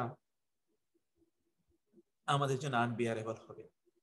সেখানে নিয়ে গেছি, লোকজন রাস্তায় দাঁড়া করে রাখছি, হসপিটালে বারডেমে দাঁড়া করে রাখছি, লিফটে, এখানে লিফটে দাঁড়া করে রাখছি। একটা সেকেন্ডের জন্য কোথাও না হয় আমি দৌড়াচ্ছি, এইদিকে একবার দৌড়াচ্ছি, ওইদিকে একবার দৌড়াচ্ছি, এই দৌড়ের কোনো সীমা নাই। ওনাকে নিয়ে গেলাম একই ইয়েতে আইসিইউতে, একই আইসিইউতে একজন 3 নম্বর বেডে আর একজন 8 নম্বর বেডে। মানে প্রত্যেকটা মুহূর্তে কখনো শুনি যে ওনাদের স্যাচুরেশন লেভেল বাড়ছে, কখনো শুনি স্যাচুরেশন লেভেল কমে যাচ্ছে। কিছুক্ষণ পর, 2-3 দিন পরে এসে ডক্টর বললো যে আপনার শ্বশুরকে লাইফ সাপোর্টে নেওয়া লাগবে। ওনাকে এখন এই যে ইউনিটে আমরা আছি আইসিইউর, এই ইউনিটে লাইফ সাপোর্ট নাই, পাশের ইউনিটটাতে লাইফ সাপোর্ট আছে। তো ওইখানে লাইফ সাপোর্টে ওনাকে নিয়ে যেতে হবে। সেখানে ওনাকে নিয়ে যাওয়া হলো। এইদিকে শাশুড়ির সিচুয়েশন লেভেল কখনো বাড়ে, কখনো কমে, কখনো এই মানে প্রতি মুহূর্তেই, কখনো আমরা একটু প্রত্যাশা দেখি যে না একটু সিচুয়েশন লেভেল বাড়ছে, কিছুক্ষণ পরে ডাক্তার এসে না বলে আবার একটু কমে গেছে, আবার কিছুক্ষণ পরে ডাক্তার বলে একটু মনে হয় ভালো হচ্ছে। মানে এটা বোঝাতে পারবো না যে কি হচ্ছিল। দিন নাই রাত নাই, 24 ঘন্টা ওইখানে পড়ে আছি, এদিকে দৌড়াচ্ছি, অমুকের কাছে প্রশ্ন করছি, অমুকের জিজ্ঞেস করছি। এর মধ্যে আবার চলে আসতেছে ঈদের ছুটি, বড় ডক্টররা তারা নাই, তারা ইয়ে করে আগের মতো রেগুলার তারা আসতে পারছে না যেহেতু ছুটি, জুনিয়ররা সেখানে আছে। এই সব মিলিয়ে তো ঈদ আমাদের মানে এমন ঈদ আমাদের জীবনে কখনো কাটে নাই। ঈদের দিন আমি ঈদের নামাজ পড়ালাম, এখানে নামাজ পড়ে আমি সরাসরি চলে গেলাম হসপিটালে। আমার কোরবানি আমি ওই দূরে সেই টাঙ্গাইলে একটা জায়গায় একজনকে বললাম যে ওইখানে আপনার কোরবানি দিয়ে আমার জন্য ইয়ে করে, এখানে আপনারা যা ব্যবস্থা করেন। আমাদের ঢাকায় তো কেউ নাই, কে কোথায় কি করবে না করবে। আমরা সেখানে ঈদের দিন কাটে। তারপরে তো ঈদের পরের দিন তো আমরা সকালবেলা আমার ওয়াইফ এই স্বপ্ন দেখলো, আমার তখনই দিলটা কেমন যেন কামড় দিয়ে উঠছে, কি যে হবে। কিছুক্ষণ পরে শুনলাম ওনার হার্ট ব্লক করছে। আমরা চলে গেলাম হসপিটালে, লাশ নিয়ে আমরা গেলাম হলো আমার শ্বশুরের বাসা হলো গাজীপুরে, ওনারা মাইগ্রেটেড গাজীপুরে নিয়ে গেলাম। লাশ কবর দিয়ে এখানে একটু থাকবো, একটু দোয়া করব, মানুষের সাথে কিছু কথাবার্তা বলবো, সেটা তো নাই, কারণ শ্বশুর তো লাইফ সাপোর্টে। তো কি করব, দৌড়ে চলে এসেছি এখানে। আসার পর রাত্রে ওইখানে বললো যে না একটু ভালো অবস্থা, একটু ভালোর দিকে আছে, ওনার সমস্যা নেই। রাতে আমরা চলে আসলাম, রাত্রে ধরেন 1-1:30টার দিকে বাসায় চলে এসেছি। 3টার দিকে আমাদেরকে ফোন করে বলছে যে ওনার হার্ট ব্লক হয়ে গেছে। একজনকে কবর দিয়ে এসে যে আমরা যে নিঃশ্বাসটা ফেলবো, নিঃশ্বাস ফেলার মতো অবস্থা ছিল না। আবার দৌড়ে গেলাম পরের দিন সকালে ওই একই রাস্তায় লাশ নিয়ে আমরা আবার যাচ্ছি। এবং দুজন লোক আমার শ্বশুর, ওনারা যে বৃদ্ধ ছিল এরকম না, ওনাদের বয়স, আমার শাশুড়ির বয়স 60 হয় না এখন, শ্বশুরের বয়স এখনো 68, 7, 8 এরকম। আগে কোনো রোগও ছিল না যে আমাদের একটা মানসিক প্রিপারেশন থাকবে। ভালো মানুষ।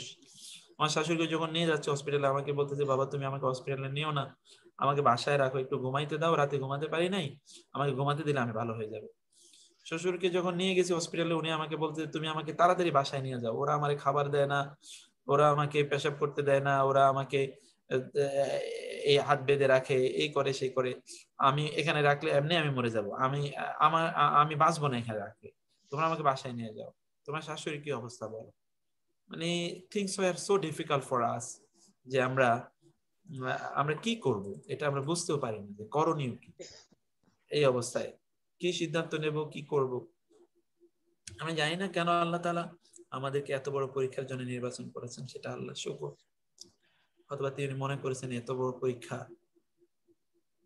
তিনি আমাদেরকে, এত বড় পরীক্ষা নেয়ার মতো যোগ্য তিনি মনে করেছেন হয়তো, সেই জন্য আল্লাহ শুকর। আল্লাহর বিরুদ্ধে কোনো অভিযোগ নাই আমাদের। আপনারা দোয়া করবেন আল্লাহ তাআলা যেন এই আমার ওয়াইফ যখন বলে যে প্রতিদিন আমার শাশুড়ি সকাল 10টায় যদি আমার ওয়াইফকে ফোন না করতে পারে তাহলে তারা দুজন অস্থির হয়ে যায়। আমার শাশুড়ি বলতো যে আমি 10টা পর্যন্ত খুব কষ্টে কাটাই, যে 10টা পর্যন্ত ও বাসায় ব্যস্ত থাকে বাচ্চা টাচ্চা নিয়ে, 10টা কখন হবে তখন একটা বার ফোন করবে, মেয়ের সাথে কথা, মেয়েদের সাথে বা আমার কেমিস্ট্রি বেশি থাকে তো সেই সময় আমার ওয়াইফ কিছুক্ষণ পর হয়তো আমার সামনে হয়তো বা সে ফোন নিচ্ছে, তার মারে ফোন করবে, হঠাৎ করে তার মনে পড়ে না আম্মু তো নাই। মানে এইটা আমরা আসলে প্রতিদিনই আমাদের সিচুয়েশনটা এমন যাচ্ছে, আমরা প্রতিদিনই এইভাবে আমাদের সময়গুলো যাচ্ছে। আমি সরি যে আমি ইমোশনাল হয়ে গেছি, আপনার প্লিজ কিছু মনে করবেন না। আর সবাইকে আল্লাহ তাআলা ভালো স্যার রাখুন। আপনার শরীর অবস্থা একটু বলেন, আমাদেরকে জানান, আপনার শরীর অবস্থাটাকে জানান স্যার। আমার হচ্ছে আসলে আমি তো অনেক মানসিক প্রেসার গেছে, দৌড়াদৌড়ি গেছে। আমি মানে সিচুয়েশনটা হলো যে আমার ওইখানে আমরা তো কবর দিয়ে সেখানে আমরা একদিন থাকলাম, পরের দিন আমার প্রচন্ড ব্যথা এই যে নাভির নিচে, এখানে যেটাকে অ্যাপেন্ডিসাইটিস বলে, এত ব্যথা রাতে, প্রচন্ড ব্যথা। পরের দিন সকালে ওইখানে 2-3টা দিন থেকে মানুষকে কিছু নসিহত করা, একটু ওইখানে কিছু কাজ টাজ করা, এগুলো করার ভাগ্য হলো না। এত ব্যথা হলো যে রাতে আমরা ভয় পেয়ে গেলাম। পরের দিন আমার ওয়াইফ বলে আমার কি কপাল যে বাপ মাকে কবর দিয়ে আমি স্বামীকে নিয়ে হসপিটালে দৌড়াতে হচ্ছে। আমি দৌড়ে চলে আসলাম হসপিটালে। ডাক্তার বলল যে আপনার অ্যাপেন্ডিসাইটিস, আপনার অপারেশন লাগবে। কিছু টেস্ট দিল, টেস্ট দেওয়ার পরে আমরা টেস্টগুলো করালাম। খুব ব্যথা, কিছু ওষুধ দিল, টেম্পোরারি কিছু ম্যানেজমেন্ট দিল। ম্যানেজমেন্টের পরে আমি একটু রিলিফ ফিল করলাম। পরে আমি বারডেমে গেলাম, যে ডিপার্টমেন্টের এই যে ইউরোলজি ডিপার্টমেন্টের চেয়ারম্যান আমাদের খুব ঘনিষ্ঠ, আবার বারডেমে বারডেম না পিজিতে, মানে বঙ্গবন্ধু মেডিকেল বিশ্ববিদ্যালয় ওইখানে। তো সেখানে যাওয়ার পর ওইখানকার ওই যে প্রক্টর এবং ওইখানকার ওই ডিপার্টমেন্টের head as well as proctor, তিনি আবার আমাদের আগ থেকে আমাদের পরিচিত। আবার আমাদের এই কোরআনের যে ক্লাসগুলো উনি ইউটিউবে আমাদের ক্লাসগুলো করেন, দেখেন। তো ওনার কাছে যাওয়ার পর উনি বললো যে দেখেন আপনি কিছু ট্রিটমেন্ট দেই আপনাকে, এখন করোনার অবস্থা যা, আমরা আপনার অপারেশনটা আপনার করতে হবে মাস্ট, কিন্তু অপারেশনটা যখনই আপনার করবো তখন আপনার করোনা পজিটিভ হয়ে যাবে। কারণ অপারেশনের একটা টিম থাকে, যে ইকুইপমেন্ট গুলো ব্যবহার করা হয় বিভিন্ন জায়গায় ব্যবহার করা হয়, তো যারই অপারেশন হয় এদের ম্যাক্সিমাম করোনা পজিটিভ হয়ে যায়। এই রিস্কে না গিয়ে আমরা কিছু টেম্পোরারি ম্যানেজমেন্ট দিই, আপনি দেখেন একটু রিলিফ হয় কিনা। যদি রিলিফ না হয় তাহলে আমরা ভর্তি করে রিস্ক নিয়ে আমরা অপারেশন করে ফেলবো। আপনার তো কিছুদিন আসলে আরো রেস্টের দরকার ছিল, আমাদেরকে আরো কিছুদিন আপনি ছুটি রাখতে পারতেন না। এতদিন কতটা দিন কোরআনের সাথে বসি না, আমার সেটা তো এই কথাটা কিন্তু স্যারকে আমি বলছিলাম যে স্যার আপনি আগামী শুক্রবার দিন ক্লাস করবেন, এই কথা বলছেন বারবার, কিন্তু আমার মনটা আসলে মানে না। কারণ হলো দীর্ঘদিন পর্যন্ত কোরআনের এটা আমার বিশ্বাস যদি করেন, এটা আমার রক্তের মাংসের সাথে নিঃশ্বাসের সাথে উঠা বসা করে এই কোরআনের এই ক্লাসগুলো। এটা নিয়ে আমি প্রত্যেকটা মুহূর্তে আমি ভাবি, আমি স্বপ্ন দেখি, আমি হাঁটতে হাঁটতে চিন্তা করি। আমার কোনো মুহূর্ত নাই যে মুহূর্তে আমি কোরআনের এটা নিয়ে ভাবি না যে কি করা যায়, কিভাবে কোরআনটাকে আরেকটু সহজ করে বলা যায়, উপস্থাপন করা যায়। একটা মুহূর্ত আমি এর বাইরে চিন্তা করি না। তো ফলে আমার কাছে অস্থির লাগে, পাগলের মতো লাগে যে আমি এতদিন কিভাবে দূরে আছি। সেই জন্য আবু বকর ভাই বারবার বলতেছিল যে আপনি আরো কিছুদিন সময় নেন, আরো কিছুদিন সময় নিন। আমি ভাবলাম যে না, আমরা একটু শুরু করে যদি দেখি যে না পারি তাহলে তো আমরা আছি ইনশাআল্লাহ। তার আগে সুস্থ হওয়া দরকার। আপনার পরপর দুইটা ঘটনা হওয়ার পর আমি নিজেকে প্রতিদিন চিন্তা করছি, আমি যে আমাদের তো এরকম একটা ধৈর্য, ওনার মতন একটা ধৈর্য তৈরি করে রাখা উচিত এই মুহূর্ত থেকে। এই জিনিসটা আমি খুব ফিল করতেছিলাম প্রতিদিন এই জিনিসটা। আসসালামু আলাইকুম স্যার, আপনি কি এখন অপারেশন করছেন নাকি স্যার ওই যে ম্যানেজমেন্ট ট্রিটমেন্টের মধ্যে আছেন? এই টাইম ম্যানেজমেন্টটাতে আছে আল্লাহর মধ্যে, একটু ব্যথা কম, কিন্তু ব্যথাটা একেবারে শেষ হয়ে যায় না, ব্যথাটা থাকে মাঝে মাঝে ব্যথাটা। আসসালামু আলাইকুম ওয়া রাহমাতুল্লাহ। স্যার আমাদের সবার রিকোয়েস্ট আপনি আর এক সপ্তাহ আপনি রেস্ট নেন, পরে ইনশাআল্লাহ আমাদের ক্লাস শুরু করেন। জি স্যার, আপনি রেস্ট নেন। জি আমরা সবার তরফ থেকে বলতেছি স্যার, আমি যেটা করব আপনি রেস্ট নেন। আমি যেটা করব, আমি দেখি as I will start it, যদি দেখি যে I cannot continue তাহলে তো আছি, আর না আমরা একটু কম কম করে আগাই। আর আপনার রহিমা আপা কিন্তু অসুস্থ, রহিমা আপার জন্য আমি আরো। আসসালামু আলাইকুম স্যার। আসসালামু আলাইকুম, আমি ক্লাসে আছি স্যার। দেখা দেখির কোনো প্রয়োজন নাই, আপনি বরং ছুটিতে থাকেন, একটু ইচ্ছে থাকেন। আসসালামু আলাইকুম স্যার। জি জি আপা। জি স্যার, আপনি ছুটি নেন, আপাকে একটু বেশি করে সময় দেন। ওনার আসলে মানে কি যে আসলে যাচ্ছে, মা বাপ না থাকা যে কি কষ্ট একটা মানুষের, এটা যাদের নাই তারাই বুঝে একমাত্র। আমার যে করোনা পজিটিভ, আমার বাচ্চাদের সবার, আমরা পুরো ফ্যামিলি, আমার মা বাবা আমাকে না বলে সকালবেলা ভোর 7টায় এসে হাজির হয়ে গেছে আমার বাসায়। যে আমি বলতেছি তোমরা কেন আসছো, বলছে আমরা সহ্য করতে পারতেছি না, এত বয়স্ক, গাড়ি পায় না, কিছু পায় না, এই সকালে মা বাবা যে কি জিনিস। আপাকে একটু সময় দেন আপনি, আমরা আপনাকে আমাদের পক্ষ থেকে আরো এক সপ্তাহ বাদে সপ্তাহ আপনি একটু ভালো হয়ে তারপর ক্লাস নেন স্যার। না, সবচেয়ে বড় রিস্ক হলো স্যার, সবচেয়ে বড় রিস্ক যেটা আমি আপনাকে বলছিলাম, অ্যাপেন্ডিসাইটিসটা তো আপনাকে না বলেই ভিতরে ব্রাস্ট হয়ে যাবে, আর যদি ব্রাস্ট হয়ে যায় তাহলে কিন্তু এটা সামাল দেওয়ার মতো কোনো ক্ষমতা কারণ নেই। সেটা বড় রিস্কি জিনিস। এটা রেস্টের দরকার আছে, কারণ একবার যেহেতু এটা ইনফেক্ট হয়ে গেছে, এটা আপনার এটাকে অপারেশন করতেই হবে। এর আগে জি স্যার 24 আওয়ার্স এর মধ্যে অপারেশন করতে হবে স্যার। আপনি যদি ফিজিক্যালি মেন্টাল প্রেসারে থাকেন, ক্লাস নেওয়া মানে অনেক কষ্টের কাজ। আপনি বিকাল 4টায় রেস্টে থাকা দরকার। 4টাতে শুরু করছেন, এখন 10:30 বাজে। আপনি আগে সুস্থ হয়ে যান, তারপরে আমাদের ক্লাস হবে। আপনি সুস্থ থাকলে আমাদের ক্লাস থাকবে। জি স্যার, আপনার নিজেরও সুস্থ হতে হবে এবং ম্যাডামকে আপনার সময় দিতে হবে। আমার বাবা মা নাই স্যার, আমার বাবাও নাই, মাও নাই। আমি জানি যে বাবা মার কি যন্ত্রণা। যখন বাবা মার কথা মনে হলে তখন মনে হয় যে দুনিয়াটা আমার কাছে অন্ধকার।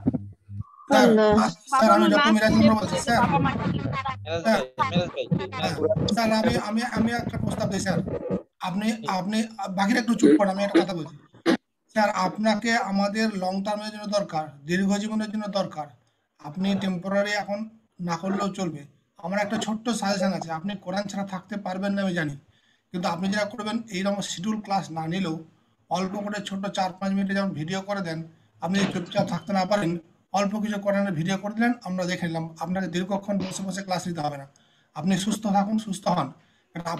আপনাকে আমাদের লং টার্মে দরকার, 1-2 দিনের জন্য নয়। হ্যাঁ, আর আমরা চাই তারবিয়া ইনস্টিটিউট কাল কিয়ামত পর্যন্ত চলুক, কিন্তু আপনার এত তাড়াতাড়ি শর্ট টার্মে আপনার কিছু করতে গিয়ে লং টার্মে যেন আমরা আপনাকে কষ্টের মধ্যে না দেখি। হ্যাঁ, আপনি অল্প অল্প করে পড়ান, না পারলে আপনি ছোট ছোট ভিডিও করে দেন। আমরা আপনার কণ্ঠস্বর না শুনলে আমরাও থাকতে পারি না। অতএব সপ্তাহে 1-2 করে আপনি ছোট ছোট করে ভিডিও করে দেন, তাতে আপনার মনটা ভালো থাকবে, আমাদেরও ভালো থাকবে। আপনাকে দীর্ঘক্ষণ ক্লাস নিতে হবে না স্যার। মিরাজ ভাই, আপনার থেকে মেডিকেল অ্যাডভাইসটা চাই, স্যারের জন্য মেডিকেল অ্যাডভাইসটা দেন। স্যার মেডিকেল অ্যাডভাইস যথেষ্ট নিয়েছেন স্যার, ওখানে করোনা রিস্ক নিচ্ছেন, রিস্ক আছে বলে করছেন না, সেটা কতটা স্যার ঠিকই বলেছেন, ওটা আরো ডেঞ্জারাস জিনিস। কিন্তু যদি সেফ কোনো হসপিটাল, কোনো বড় জায়গা না গিয়ে অন্য ছোটখাটো হসপিটাল যেখানে করোনা রোগী থাকছে না, এরকম কোনো হসপিটালে যদি আপনি অ্যাপেন্ডিসাইটিস অপারেশন করেন, অ্যাপেন্ডিসাইটিস অপারেশন খুব সিরিয়াস কিছু না, যে কোনো জায়গায় করা যায়, খুব বড় হাসপাতালে গেলে যেখানে করোনার ভিড় রয়েছে, করোনা পেশেন্ট থাকছে, সেখানে করা উচিত হবে না। যেখানে করোনা পেশেন্ট ভর্তি হচ্ছে না এরকম কোনো জায়গা আপনি করতে পারেন। এটা 1-2 দিন মাত্র হসপিটালে থাকতে হয়, তার বেশি দিন থাকতেও হয় না, খুব অল্প সময় থাকলেও হয়ে যায়, সেটা আপনি করে নেন। আমি অনেক ধন্যবাদ সবাইকে, আপনাদের আর আজকে সময় নেই না, ইনশাআল্লাহ আমরা দেখি, আমি ডক্টরের সাথে সব পরামর্শের মধ্যে আছি, আমি কালকে আবার কথা বলবো।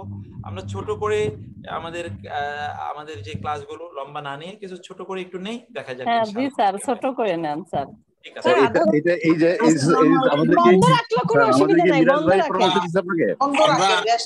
আবু বকর ভাই, আসসালামু আলাইকুম। এটা এটাই সবচেয়ে বড় ছাত্ররা আমরা ছোট একটা হাসপাতাল করতে পারি, নফল নামাজ আদায় করি।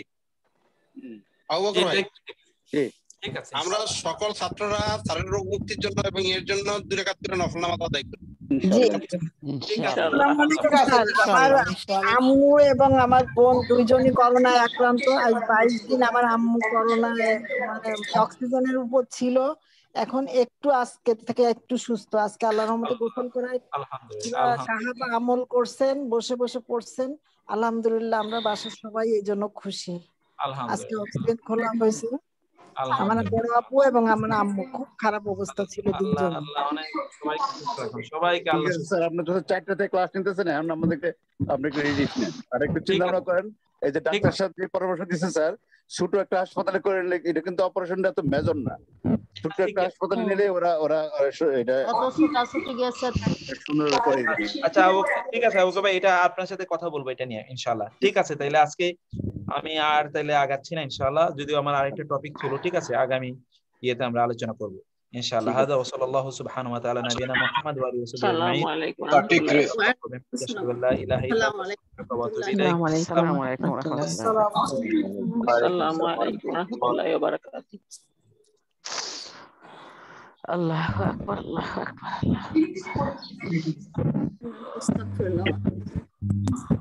আল্লাহ সবাইকে আল্লাহ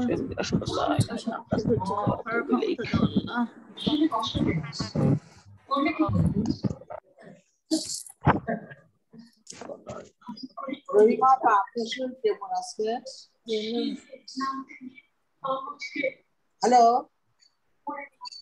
হ্যাঁ কে বলছেন? আসসালামু আলাইকুম। রহিমা আপাকে বলতেছিলাম আজকে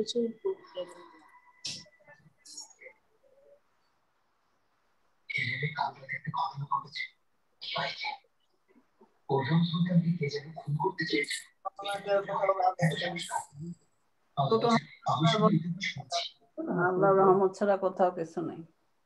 ভালো করা উচিত। আমরা সবাই তাহাজ্জুদের রক্তে সারার জন্য নামাজ পড়ে দোয়া করি। আপু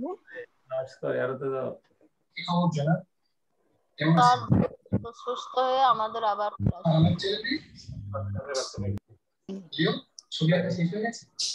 আল্লাহ যদি নিরাপদ রাখে তাহলে সবকিছু